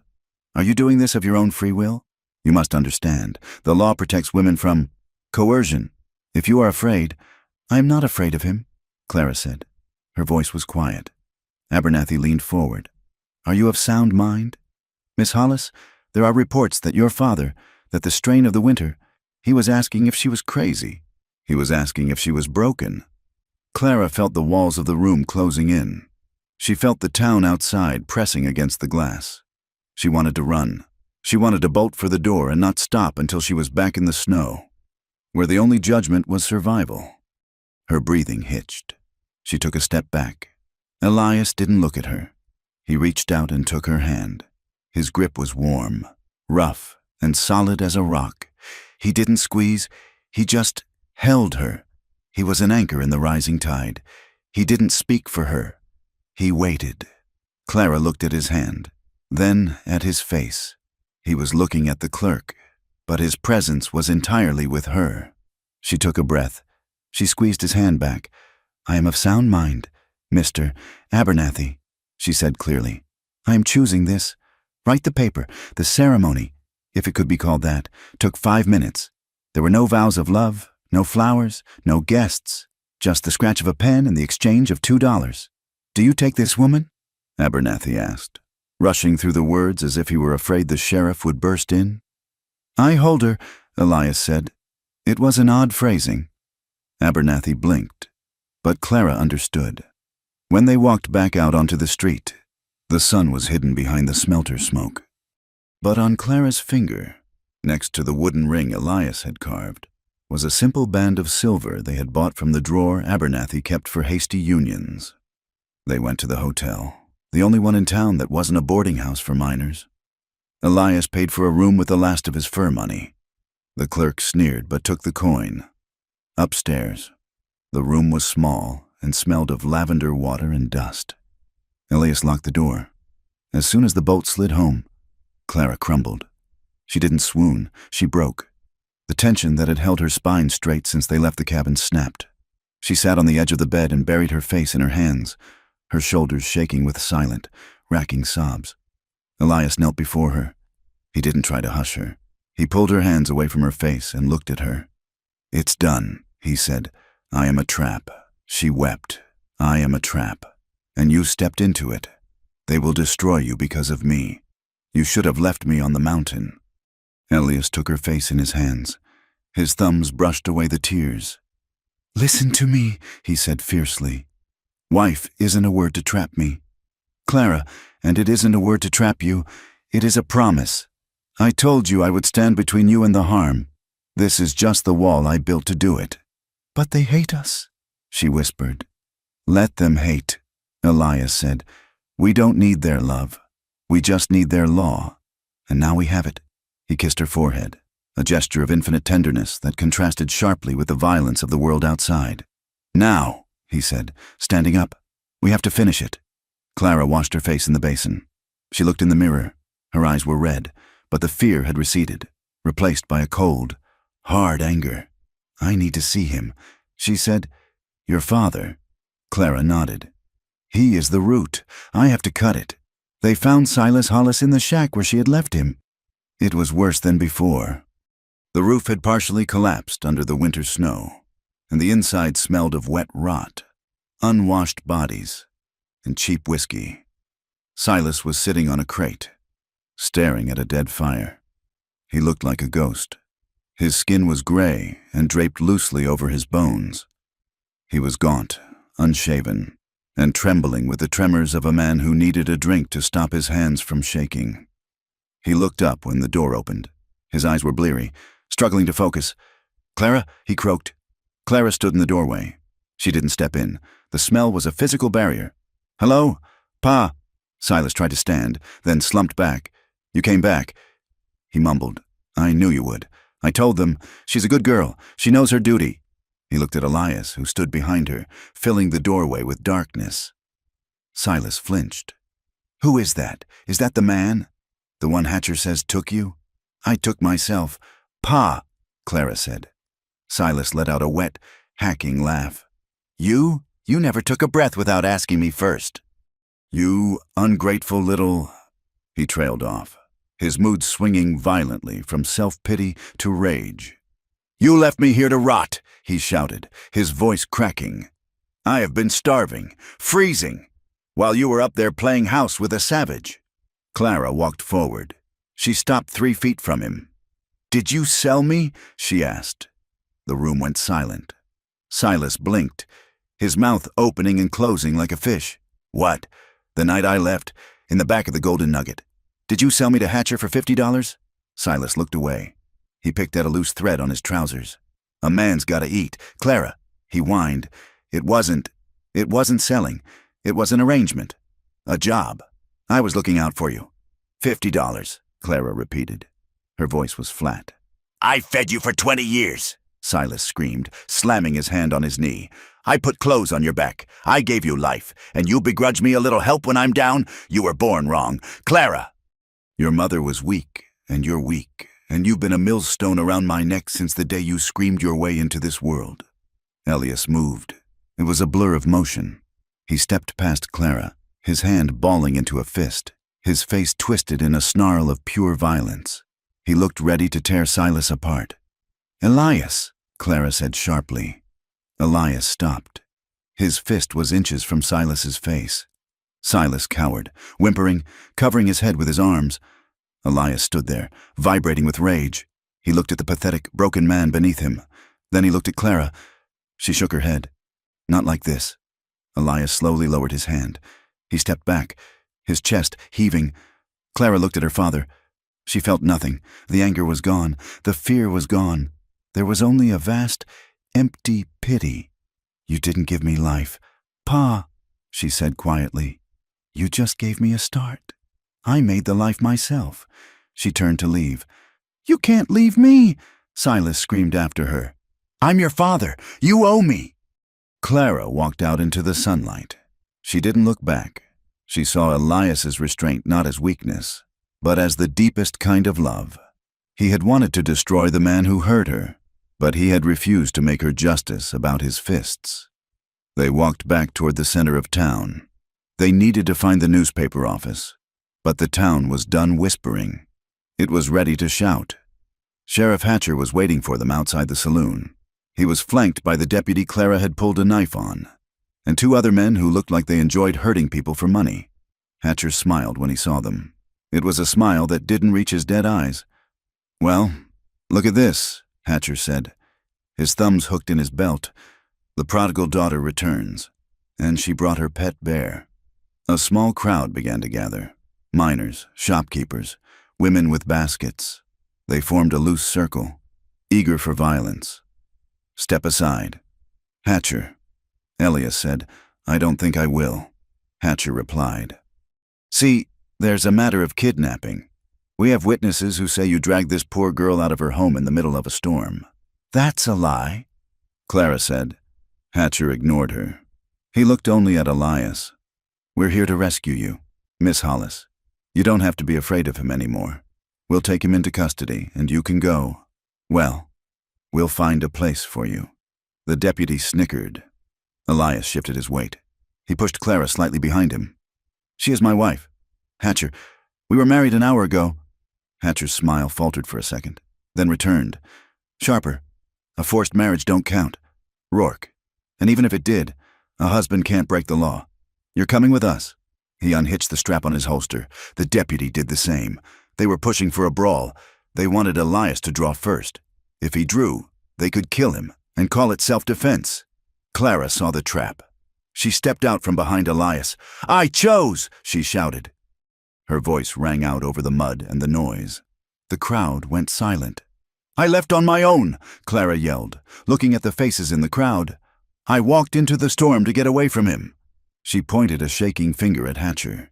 "And to get away from my father who tried to sell me to him." A murmur ran through the crowd. Hatcher's face darkened. "Shut your mouth, girl. You're hysterical." "I am not hysterical," Clara cried. "I am telling the truth. Elias Rourke saved my life. I will not be dragged anywhere by you." The preacher pushed his way to the front of the crowd. "She flaunts her sin," Reverend Thomas bellowed. "Listen to her. She defends the beast who ruined her. This is the madness of a corrupted soul. She has bad blood, just like her father." The women in the crowd, the ones who had known Clara for years, turned their backs. It was a synchronized movement of rejection. They adjusted their shawls and looked away, refusing to witness her shame. Hatcher stepped forward. "You're disturbing the peace." "Clara." He pulled a folded paper from his pocket. He slapped it against Elias's chest. "You're served. Rourke, abduction, public disorder, and we're seizing your claim up on the ridge pending an investigation into the legality of your deed. And for the girl, morality charges, indecent behavior." He grinned. "The hearing is set for Friday. Until then, don't try to leave town.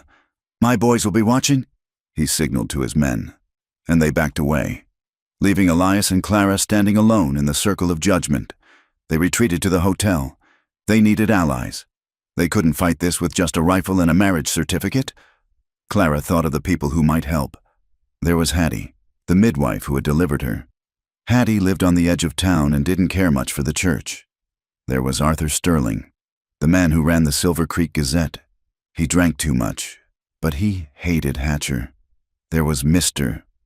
Henderson, the grocer who grumbled about the sheriff's protection taxes. And there was Isaac, a black laborer who worked the stamp mill and knew exactly what it felt like to be judged by the color of his skin or his name. They spent the afternoon visiting them, moving through the back alleys to avoid the deputies. Hattie was the first. She opened her door, took one look at Clara, and pulled her into a hug that smelled of dried herbs. "I knew you weren't dead," Hattie whispered. "Your mother was stubborn, and you have her chin. She agreed to testify about Silas's neglect." Arthur Sterling was harder to convince. He sat in his office, surrounded by ink pots and empty bottles. "Hatcher will burn my press," Sterling said, looking at the ceiling. "He will burn it anyway eventually." Elias said, "When you can't pay his tax, if you print this, if you print the truth, it goes beyond this valley. The circuit judge reads your paper." Sterling looked at them. He looked at Clara's notebook, which she had placed on his desk. He opened it He read the entry about the $50. He picked up a pencil. "Tell me everything," he said. "From Isaac and Mr. Henderson." They learned the scope of it. It wasn't just Clara. Hatcher ran a business. He arrested women for vagrancy and fined them, forcing them to work off the debt in the laundry or the brothel he silently owned. He seized claims from minors who disappeared or were arrested on trumped-up charges. Justice in Silver Creek wasn't blind. It was for sale. That night, the hotel room felt like a fortress under siege. The sounds of the saloon below drifted up through the floorboards. Piano music, laughter, the breaking of glass. Clara sat by the window, watching the street. Elias paced. "We should go," Elias said. He stopped pacing and looked at her. "We can take the horses. I can get us past the deputies." "We go west, California." "And leave the land?" Clara asked. "Leave my name in the mud? To hell with the name!" Elias said violently. "They are going to crush you. Clara, that hearing? It won't be a trial. It will be a slaughter. They will twist every word you say." "I have the notebook," Clara said. "Paper doesn't stop a hangman," Elias countered. "If they try to take you, if Hatcher puts his hands on you, I will kill him. I won't be able to stop myself. And then we are both dead." He came to her. He pulled her up from the chair and wrapped his arms around her. The embrace was desperate. They clung to each other, the romantic tension spiking under the pressure of the threat. "I love you," Elias whispered into her hair. It was the first time he had said it aloud. "I love you, and that makes me afraid. It makes me easy to hurt." Clara buried her face in his neck. She felt the same terror. Love was a vulnerability. It gave the enemy a target. "But we can't run," she said, pulling back to look at him. "If we run, Hatcher wins. He keeps doing it." Two other girls, two other minors, she picked up the notebook from the table. "I lived my whole life in silence.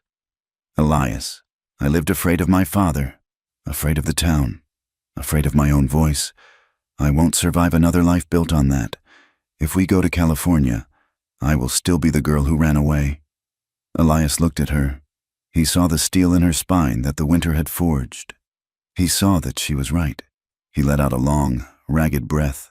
He rested his forehead against hers. "All right," he said. "We fight." He took her hand and kissed the knuckles, right over the wooden ring. "But if it goes wrong, if the law fails, then I become the law, and I get you out, no matter what." Clara nodded. "I agree." She looked at the notebook lying on the bedside table. The hearing was set for Friday. She was about to put her whole life on trial. She was about to open her veins and bleed onto the courtroom floor, hoping that the truth was enough to drown the lies. Outside, the wind picked up, rattling the window pane. It sounded like the mountain calling them back, reminding them that the only true justice was survival. But for now, they had to survive the town. The hearing took place in the back room of the town hall, a space usually reserved for town council meetings and the occasional traveling theater troupe. Today, however, it smelled of unwashed wool, stale tobacco, and the sharp, copper scent of nervous sweat. It was a Friday in May, and the room was packed to the rafters. Every bench was full, and men stood 3 deep along the back wall, their hats in their hands, their faces set in expressions of grim righteousness. Judge Holloway sat behind a heavy oak table at the front of the room. He was a circuit judge, a man with a face like a dried apple and eyes that had seen too many hangings. He looked bored, swatting at a fly that buzzed near his ear, but his gavel rested near his hand like a weapon. Clara sat at a small table to the left, Elias beside her. She felt the weight of the town's gaze like a physical pressure, 1,000 invisible hands pressing against her skin, testing her for weakness. She kept her back straight, her hands folded in her lap to hide the tremors. Elias was a statue of granite next to her, his eyes fixed forward, refusing to engage with the murmurs that rippled through the crowd like wind through dry wheat. On the other side of the aisle sat Sheriff Hatcher, looking relaxed and confident. Next to him was his deputy, the young man with the cruel mouth, and Reverend Thomas, who sat with his Bible open on his knees, his lips moving in silent, performative prayer. The proceedings began not with facts, but with character assassination. Hatcher stood up first. He did not speak like a lawman presenting evidence. He spoke like a disappointed father. He painted a picture of Clara that was grotesque in its distortion. He spoke of her instability, her erratic behavior since her mother died, her wandering eye. He claimed she had seduced Elias Rourke, a known mountain savage, and convinced him to abduct her so she could escape her duties to her ailing father. She is a troubled girl. Judge, Hatcher said, hooking his thumbs in his vest, confused, perhaps a bit loose in her morals. We only want to bring her home to a safe environment where she can be corrected. Then came the preacher. Reverend Thomas stood and turned to the crowd, treating the courtroom like his pulpit. The devil finds work for idle hands. He boomed, and this woman has been idle in her faith and loose in her virtue. She ran into the wilderness, a place of darkness, and lay with a man outside the covenant of marriage. She brings shame upon Silver Creek. She is a temptress who has led a violent man to threaten our peace. The crowd murmured their agreement. Shame, temptress, loose. The words floated in the hot air, settling on Clara like ash. Clara, Judge Holloway said, looking over his spectacles. Stand up. Clara stood. Her knees felt like water. Her throat was so tight she thought she might choke. For a terrifying moment, she was 12 years old again, hiding in the pantry while her father negotiated the price of his tab with the miners in the kitchen. She felt small. She felt owned. She looked at Elias. He did not touch her. He knew the crowd would twist any affection into lewdness. But he met her eyes. His gaze was steady, calm, and absolute. I hold you. His eyes said, You are not small. Clara took a breath. She turned to the judge. Tell us your version. The judge said, And be quick about it. It is not a version, Clara said. Her voice was quiet, and someone in the back shouted for her to speak up. Clara raised her chin. It is the truth, she said. Louder this time. I did not run away to be with a man. I ran away to survive. She told them. She did not weep, and she did not shout. She spoke with a dry, hard clarity. She told them about the years of hunger. She told them about the deputy following her in the street, whispering things that made her skin crawl. She told them about the back room of the Golden Nugget. I heard them, Clara said, looking directly at Hatcher. I heard my father and the sheriff. They agreed on a price, $50. That was the price of my life. My father's bar tab was cleared, and I was to be sent to a place in Durango. They called it a job, but they were selling me. Lies, a voice shouted from the crowd. Clara didn't flinch. I ran into the storm because freezing to death felt cleaner than what they had planned for me. Elias Rourke found me. He saved me. He did not touch me. He did not harm me. He gave me a choice, which is more than anyone in this town ever did. She sat down. The room was silent for a heartbeat, the weight of her accusation hanging in the air. Then Hatcher laughed.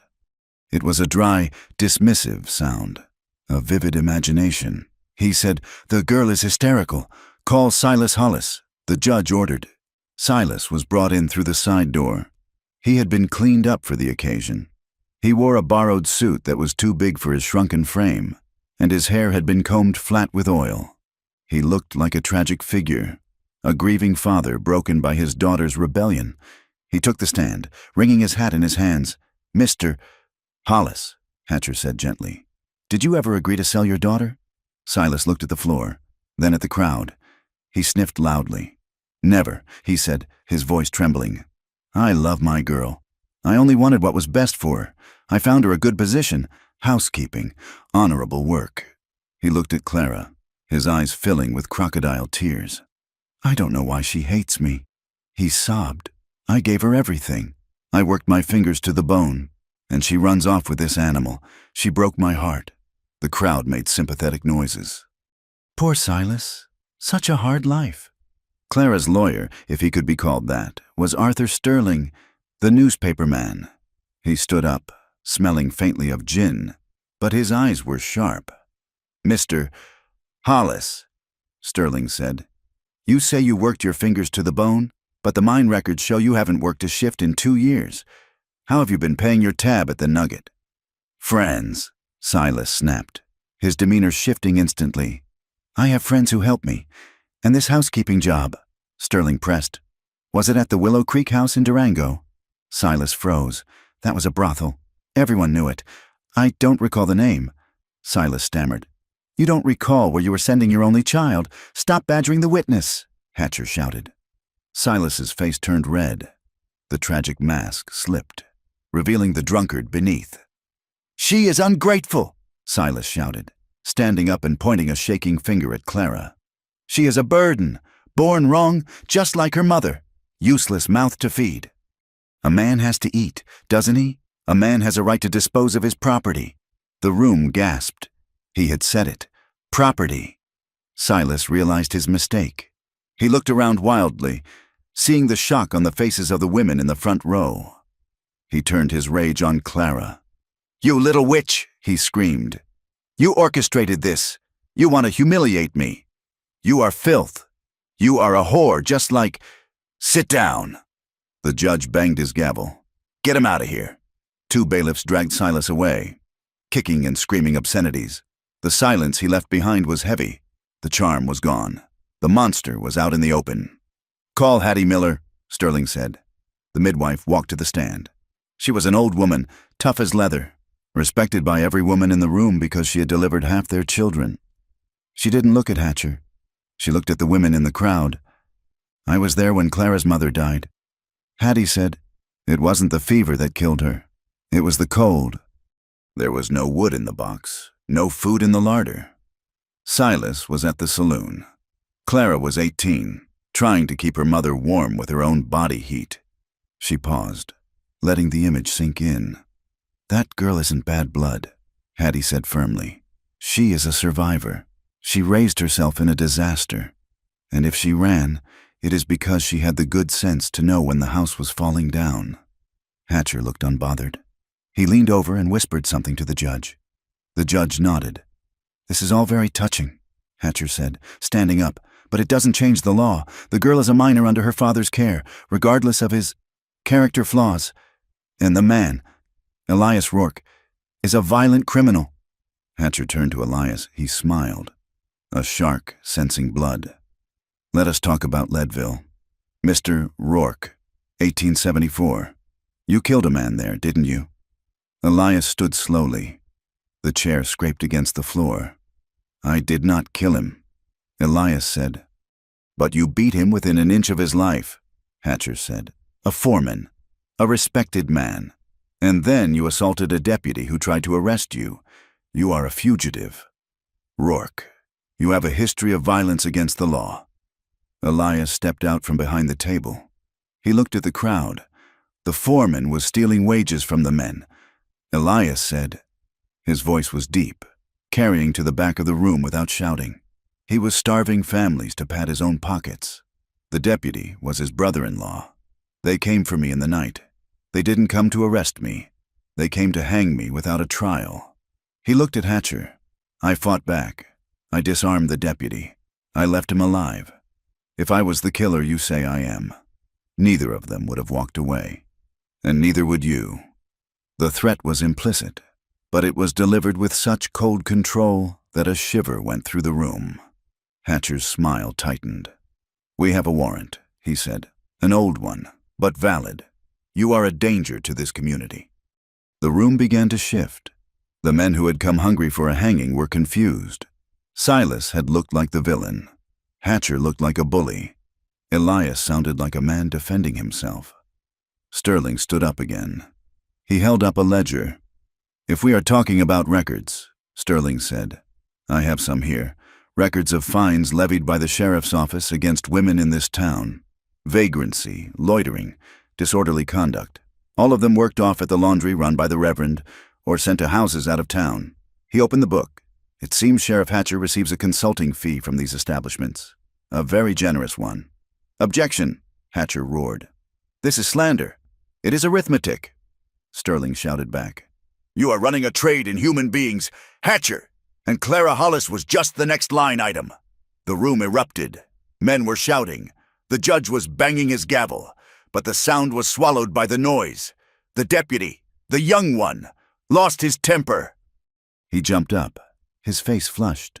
She needed a lesson, he shouted over the din, prancing around town, looking at men, acting like she was better than us. Girls like that need to be taught their place. The room went suddenly quiet. The deputy realized too late what he had said. He had confirmed the malice. He had confirmed the threat. Sterling pointed a finger at him. "There it is," he yelled. "That is the law in Silver Creek, teaching girls lessons. Outside." The noise was growing. The sheriff's men were circling the building, their hands on their guns. Inside, the crowd was splitting. The simple morality play the preacher had promised had turned into something ugly and complicated. "Court is in recess," the judge bellowed, his face purple. "Everyone out. We reconvene tomorrow morning." Elias grabbed Clara's arm. "We are leaving now." They pushed through the crowd. Some men stepped aside, eyeing Elias with new respect. Others, the sheriff's cronies, blocked the way, shoulders checked, spitting on the floor. They made it to the hotel as the sun was setting. The sky was the color of a bruise. Inside the room, Elias barricaded the door with a chair. He moved the dresser in front of the window. He checked his rifle, his hands moving with a mechanical precision that barely concealed the tremors of rage beneath. Clara sat on the bed. She felt stripped. Every secret, every shame, every painful memory had been dragged out and examined by the town. She felt raw, as if the skin had been peeled from her body. "Elias," she whispered. He turned to her. He put the rifle down and crossed the room. He didn't say anything. He just pulled her into his arms. It wasn't a gentle embrace. It was desperate. They clung to each other like two people drowning. Clara buried her face in his chest, inhaling the scent of him, sweat, gun oil, and the pine scent that still lingered on his coat. "It was the only real thing in a world of lies. I am sorry," Elias said into her hair. "I am so sorry they did that to you.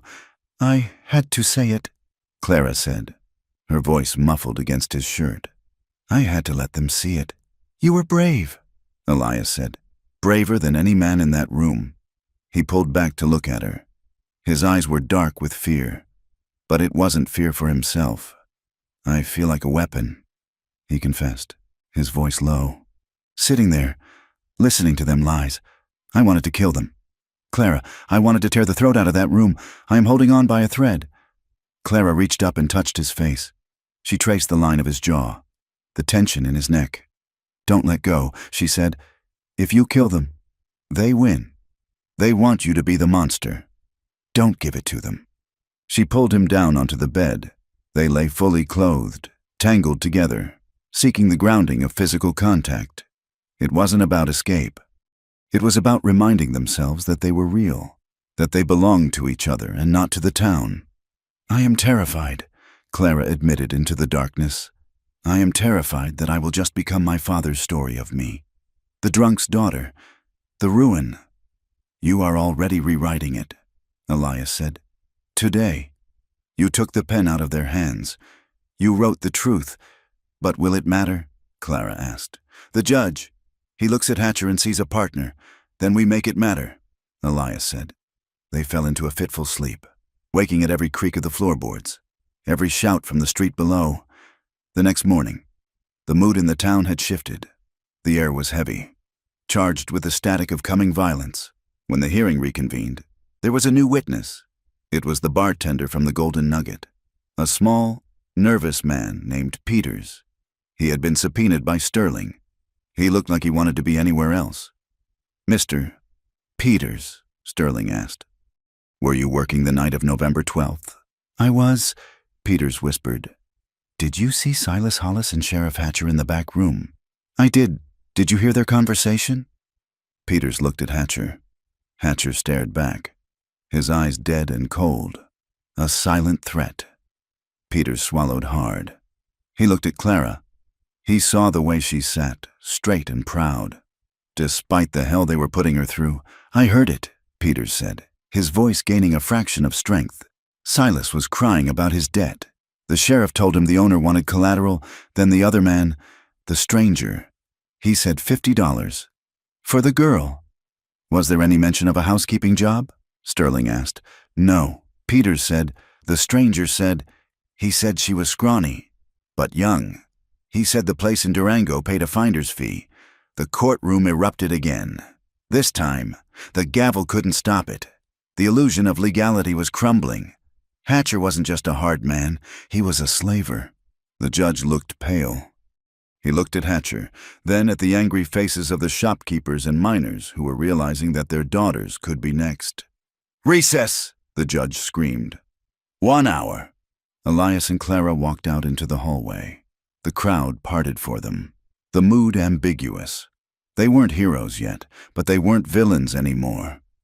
They stood near the water barrel, trying to catch their breath. Hatcher appeared at the end of the hall. He was alone. He walked toward them, removing his gun belt and handing it to a deputy who stood by the door. He stopped 5 feet from Elias.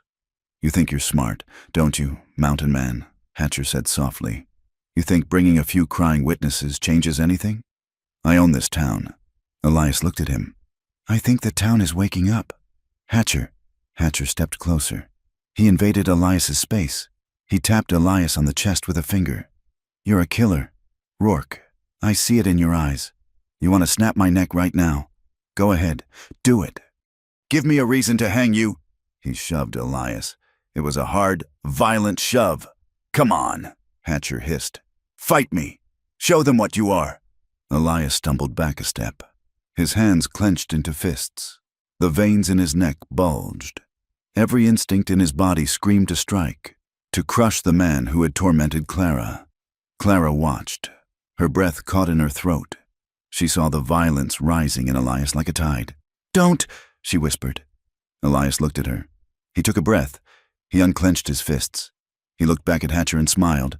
It was a cold, terrifying smile. "I don't have to fight you," Elias said. "I just have to watch you hang yourself," Hatcher snarled. He swung. It was a vicious right hook aimed at Elias's jaw.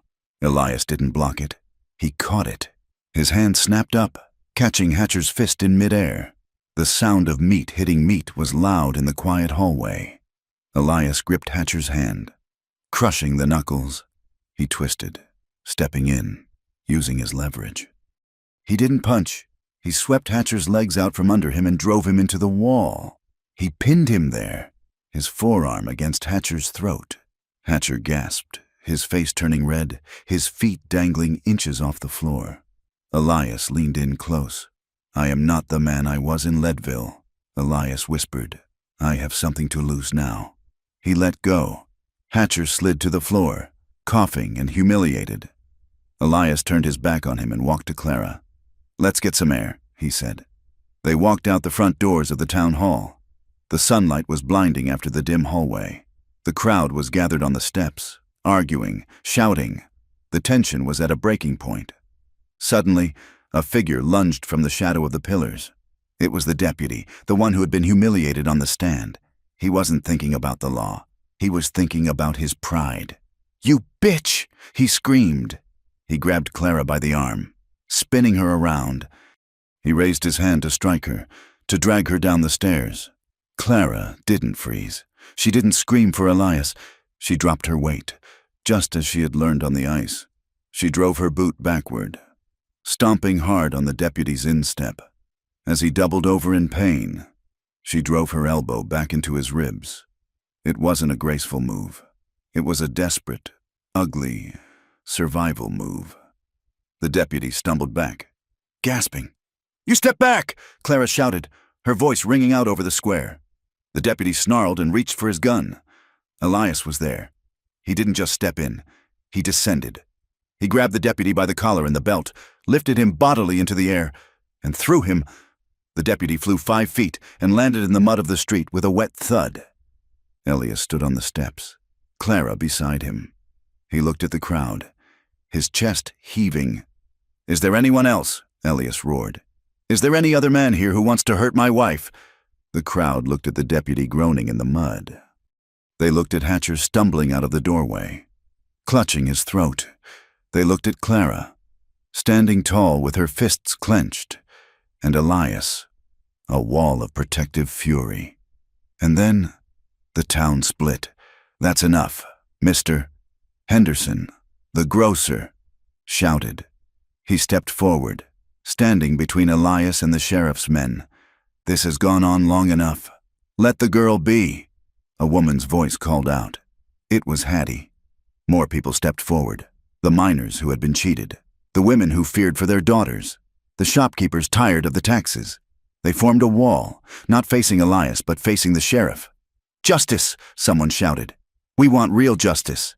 The hearing was over. The riot was beginning. And in the chaos, Clara realized that she wasn't on trial anymore. The riot outside the town hall did not turn into a massacre, but it broke the dam that had held back the truth for too long. The sight of Deputy Miller lying in the mud, felled by a woman he had tried to humiliate, and Sheriff Hatcher nursing a crushed hand, stunned the crowd into a breathless silence. It was the silence of a people realizing that the monster they feared was made of meat and bone, just like them. Judge Holloway, watching from the safety of the vestibule, saw the tide turn. He was a political creature, and he knew that when the wind shifted, a wise man adjusted his sails or risked capsizing. He banged his gavel on the doorframe, a hollow sound in the open air, and declared that the hearing would continue, but the authority in his voice was brittle. By noon, Arthur Sterling had the printing press running hot. The special edition of the Silver Creek Gazette was hitting the streets before the ink was dry. The headline was simple and damning: "Justice for sale, the sheriff's ledger exposed." Sterling had printed the numbers, the dates, and the names of the women who had been fined into servitude. The paper moved through the town like wildfire, passing from hand to hand, turning whispers into shouts. Sheriff Hatcher saw the paper. He saw the way the shopkeepers looked at him, not with fear anymore, but with a dangerous, simmering calculations. He knew how these mining towns worked. A man could be king in the morning and swinging from a rope by sundown if the mob decided he was the villain. He didn't wait for the judge to issue a warrant. He went to his office, unlocked the safe with his good hand, and stuffed his saddlebags with gold certificates and the deeds he had stolen. He took the back alley, mounting his horse and kicking it into a gallop, heading not for the main road, but for the scrublands to the south, aiming for the border. He might have made it, had Clara May Rourke not been watching. She was standing at the window of the hotel room, packing the few things they had brought down from the mountain. She saw the dust cloud rising from the alley behind the jail. She saw the distinct, panicked gait of the sheriff's gray gelding. "He is running," Clara said. Elias was at her side in a second. He looked at the dust. "He has the money," Elias said grimly, "and the deeds. If he crosses the territory line, he is gone, and he takes the proof with him." They didn't wait for permission. They ran to the livery stable. Mr. Henderson, the grocer, saw them running and dropped his crate of apples. "He is running," Henderson shouted. "The sheriff is making a break for it." It wasn't a posse sanctioned by the law. It was a group of people tired of being victims. Henderson grabbed a shotgun. Isaac, the mill worker, mounted a mule. 2 other miners joined them, but Elias and Clara were in the lead, riding the pack animals they had brought down, pushing them hard toward the foothills. The chase led them away from the road and into the teeth of the landscape. The spring runoff had turned the low country into a bog. The ground was a soup of clay and meltwater that sucked at the horses' hooves. The wind came tearing down from the peaks, cutting through coats and stinging eyes. It was a miserable, indifferent country that cared nothing for human concepts of justice. They tracked him for 3 hours. The sheriff was riding a better horse, but he was riding with panic. He made mistakes. He forced his mount through deep water where he should have gone around. He left a trail of broken sagebrush and churned mud that a blind man could follow. It was Clara who spotted him. They had reached a box canyon, a dead end of red rock and scrub oak where the water from the high melt gathered in a roaring, muddy torrent. Clara pulled her mule up, shielding her eyes against the glare of the afternoon sun. "There," she pointed, up in the rocks. Hatcher had realized his mistake. The canyon was a trap. He had dismounted and was trying to scramble up a scree slope on foot, dragging his heavy saddlebags with him. Elias swung down from his saddle. He pulled his Winchester from the scabbard. "Stay here," he told the others. Clara dismounted. I am coming with you." Elias looked at her. He saw the set of her jaw, the same look she had worn when she pulled the knife on the deputy. He didn't argue. He knew that this was her ghost to exorcise. They climbed the slope, boots slipping on the loose shale. Hatcher saw them coming. He abandoned the saddlebags, letting them slide down the hill in a shower of gold paper, and scrambled behind a large boulder. "That is far enough," Hatcher screamed. His voice was ragged, cracking with exertion and fear. Elias stopped. He stood in the open, 50 yards below the boulder. He didn't raise his rifle. He held it across his chest, his stance wide and grounded. "It is over." "Hatcher," Elias called out. "The town knows. The judge knows." "There is nowhere to run," Hatcher laughed. A jagged, hysterical sound. "The town is a flock of sheep. I sheared them for 10 years. They will forget in a week." He popped up, firing a wild shot from his revolver. The bullet kicked up dirt 10 feet to Elias's left. Elias didn't flinch. He didn't return fire. He just took a step forward. Clara stepped up beside him. "Look at me! Hatcher!" she shouted. Hatcher peered over the rock. He saw her standing there, wind whipping her hair across her face, mud on her hem, looking nothing like the terrified girl he had cornered in the alley weeks ago. "Go home, whore," Hatcher spat. "Go back to your drunk father. You are nothing. You are just a piece of trash I forgot to take out." He was trying to use the old weapons. Shame, disgust. He wanted her to shrink. He wanted her to believe that she was what he called her. Clara felt the words hit her, but they didn't penetrate. They bounced off the armor she had forged in the winter silence. "I am Clara Rourke," she said. Her voice was not loud, but it cut through the wind. "I am a wife. I am a witness. And I am the woman who beat you." She walked forward. "Shoot me if you have the nerve." "Hatcher, but look me in the eye when you do it.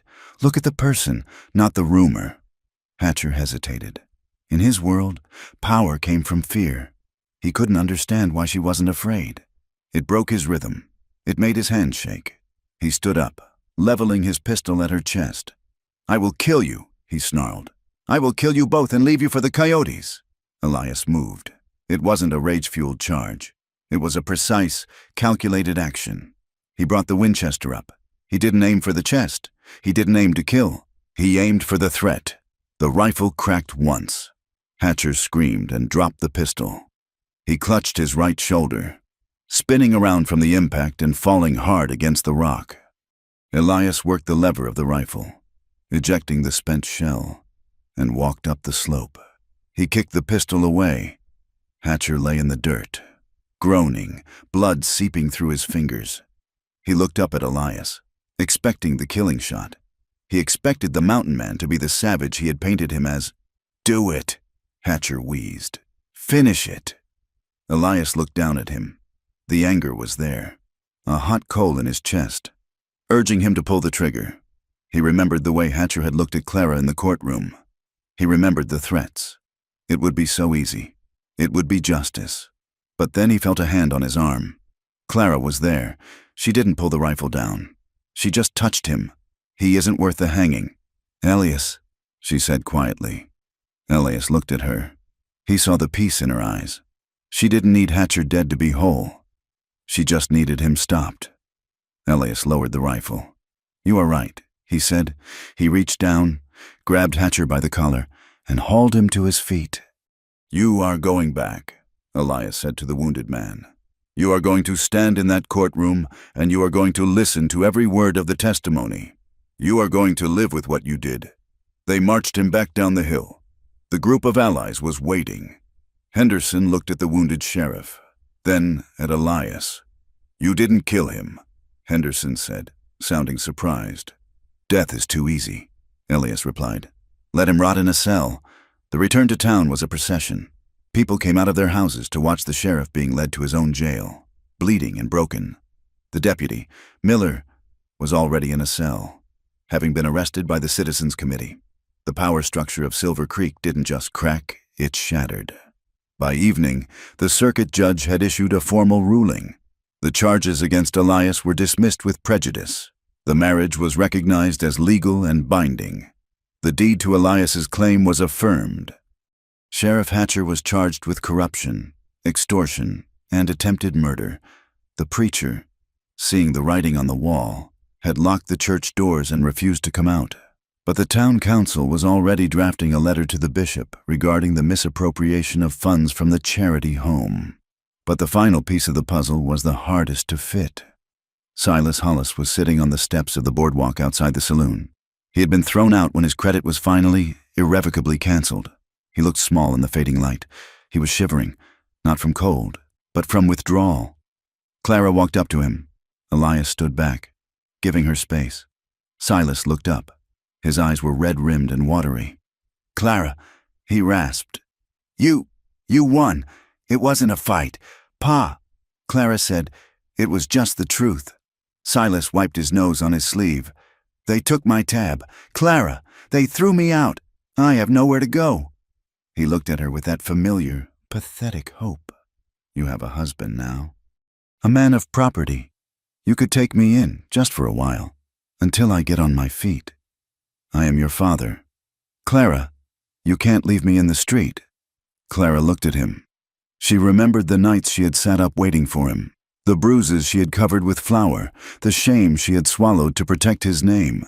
She felt a phantom pull, the old instinct to fix him, to save him from himself. But then she touched the silver ring on her finger. She felt the weight of the notebook in her pocket. "I can't save you, Silas," she said. "What?" Silas blinked. "But I am family. You are the man who tried to sell me," Clara said. Her voice was not angry. It was incredibly sad. "You are the man who taught me that love comes with a bruise. I am done with that lesson." She reached into her pocket and pulled out a single gold coin, one Elias had given her from the fur money. "I will pay for a room at the boarding house for 1 week," she said, placing the coin on the step beside him. "And I will pay for the doctor to see to your tremors. But I will not take you in, and I will not give you money for whiskey." Silas stared at the coin. "You are cruel," he whispered. "No," Clara said. "I am just free." She turned and walked away. She heard him calling her name, turning the plea into a curse as she got further away. But she didn't slow down. She didn't look back. She left him there on the steps, a man alone with his choices. That night, the hotel room felt different. The siege was over, but the victory had a cost. Clara sat on the edge of the bed, her hands trembling. The adrenaline had faded, leaving her exhausted and raw. She felt hollowed out, as if the fight had taken everything she had. Elias stood by the window, watching the street. He was quiet, brooding.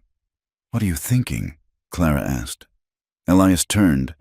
He looked at his hands, the hands that had almost beaten Hatcher to death, the hands that had almost pulled the trigger on the mountain. "I wanted to kill him," Elias said softly. "Up on that rock. I wanted it so bad. Clara, it scared me. I thought I was done with that part of me." "You didn't do it," Clara said. "But I wanted to. That makes you human. Elias, not a monster. You chose mercy." Elias walked over to her. He sat on the floor at her feet, resting his head against her knees. It was a gesture of submission, of fatigue. "I am tired of fighting," he said. "Me too," Clara whispered, stroking his hair. They stayed in town for 2 more days to sign the papers, but the air in Silver Creek was stale for them now. The victory was legal, but the social stain didn't vanish overnight. Some of the townswomen still crossed the street to avoid Clara. Some men still sneered at Elias when his back was turned. Prejudice was a weed with deep roots. You could cut the top off, but the ground remained poisoned. "We can't stay here," Clara said on the 3rd morning. "Every corner holds a bad memory." "We can go west," Elias suggested again. "California." Clara looked out the window at the peaks rising in the distance, white and sharp against the blue sky. "No," she said, "that is our home, the cabin. We earned it." So they packed the mules. They loaded the flour, the coffee, the nails, and the glass for the windows. They turned their backs on Silver Creek and began the climb. The journey up was different than the desperate flight down. The spring had finally taken hold. The mud was drying into hard earth. The aspen trees were unfurling leaves the color of new money. The creek that had nearly drowned Clara was running clear and bright, singing over the stones. As they crossed the timberline, the air thinned, becoming crisp and clean. It tasted of pine and snow. The cabin looked smaller than Clara remembered. It sat crouched among the boulders, weathered and gray. But as they approached, she didn't feel the fear she had felt that first night. She felt a profound sense of recognition. "It needs a new roof," Elias said, looking critically at the shingles. "And a garden," Clara added. "On the south side, potatoes will grow there." They unloaded the animals. They didn't speak much. They didn't have to. They moved with the easy, synchronized rhythm of a couple who had survived a winter together. That evening, Elias built a fire. They sat at the rough table, eating bread and cheese. It wasn't a feast, but it felt like one. Elias reached across the table and took Clara's hand. He ran his thumb over the wooden ring, then over the silver one next to it. "I never thought I would have this," he said quietly. "I thought I was meant to be alone. I thought I didn't deserve tenderness." Clara looked at him. She saw the scars on his knuckles and the lines around his eyes. She saw the man who had carried her through the snow, the man who had stood between her and the mob. "Love isn't something you deserve, Elias," she said. "It isn't a wage you earn. It is something you practice. Like shooting a rifle or banking a fire. You just keep doing it, day after day, until you get it right." Elias smiled. It was a slow, genuine smile that reached his eyes. "I reckon I can practice," he said later, while Elias checked the horses. Clara sat by the fire with a new notebook she had bought in town. She dipped the pen in the ink. She wasn't writing evidence anymore. She wasn't writing a defense. She was writing for herself. She wrote about the sound of the wind. She wrote about the way the light hit the peaks at dawn. She wrote about the feel of Elias's hand in hers. She was writing proof. Proof that she had endured. Proof that she had chosen love without surrendering herself. She was writing the first chapter of a life that belonged to her. Elias came back inside. He bolted the door, not against monsters, but simply to keep the warmth in. He came to her, pulling her up from the chair. His kiss was different now. It wasn't the desperate, frantic collision of the winter. It was steady, it was deep. It was braided with trust and laughter and the profound comfort of being known. "Come look," he said. He led her to the door and opened it. The sun was setting behind the peaks, painting the snow in shades of violet and gold. The air was still. In the distance, a wolf howled, a lonely, wild sound. Clara stood on the threshold. Elias stood behind her, his large frame shielding her from the wind. He placed his hand on her waist. He didn't grip her. He didn't claim her. He simply rested his hand there, a silent statement that he belonged alongside her. They looked out over the vast, indifferent, beautiful world. Below them, the town of Silver Creek continued its noisy, messy life, full of judgment and greed and small mercies. But up here, in the thin air, there was only the truth. They had carved out a fragile hope. It wasn't a perfect peace. It was a life earned with blood and testimony. But as the first stars pricked the darkening sky, Clara leaned back against her husband and knew, with a fierce and stubborn certainty, that this life was theirs. "Thank you for listening to I'm a Drunk's Daughter," she confessed. "Mountain Man said, you're my wife. That's all that matters." I hope this story of Clara and Elias resonated with you. It is a tale about the hard road to dignity and the healing power of a love that respects rather than owns. I would love to hear where you are listening from today. Are you in the mountains, the city, or somewhere in between? Please leave a comment below and share your thoughts on the story in English. If you enjoyed this journey into the American frontier, please consider subscribing to From Wild West. We have many more stories of survival, romance, and the untamed spirit of the West waiting for you. Until next time, keep your chin up and your powder dry.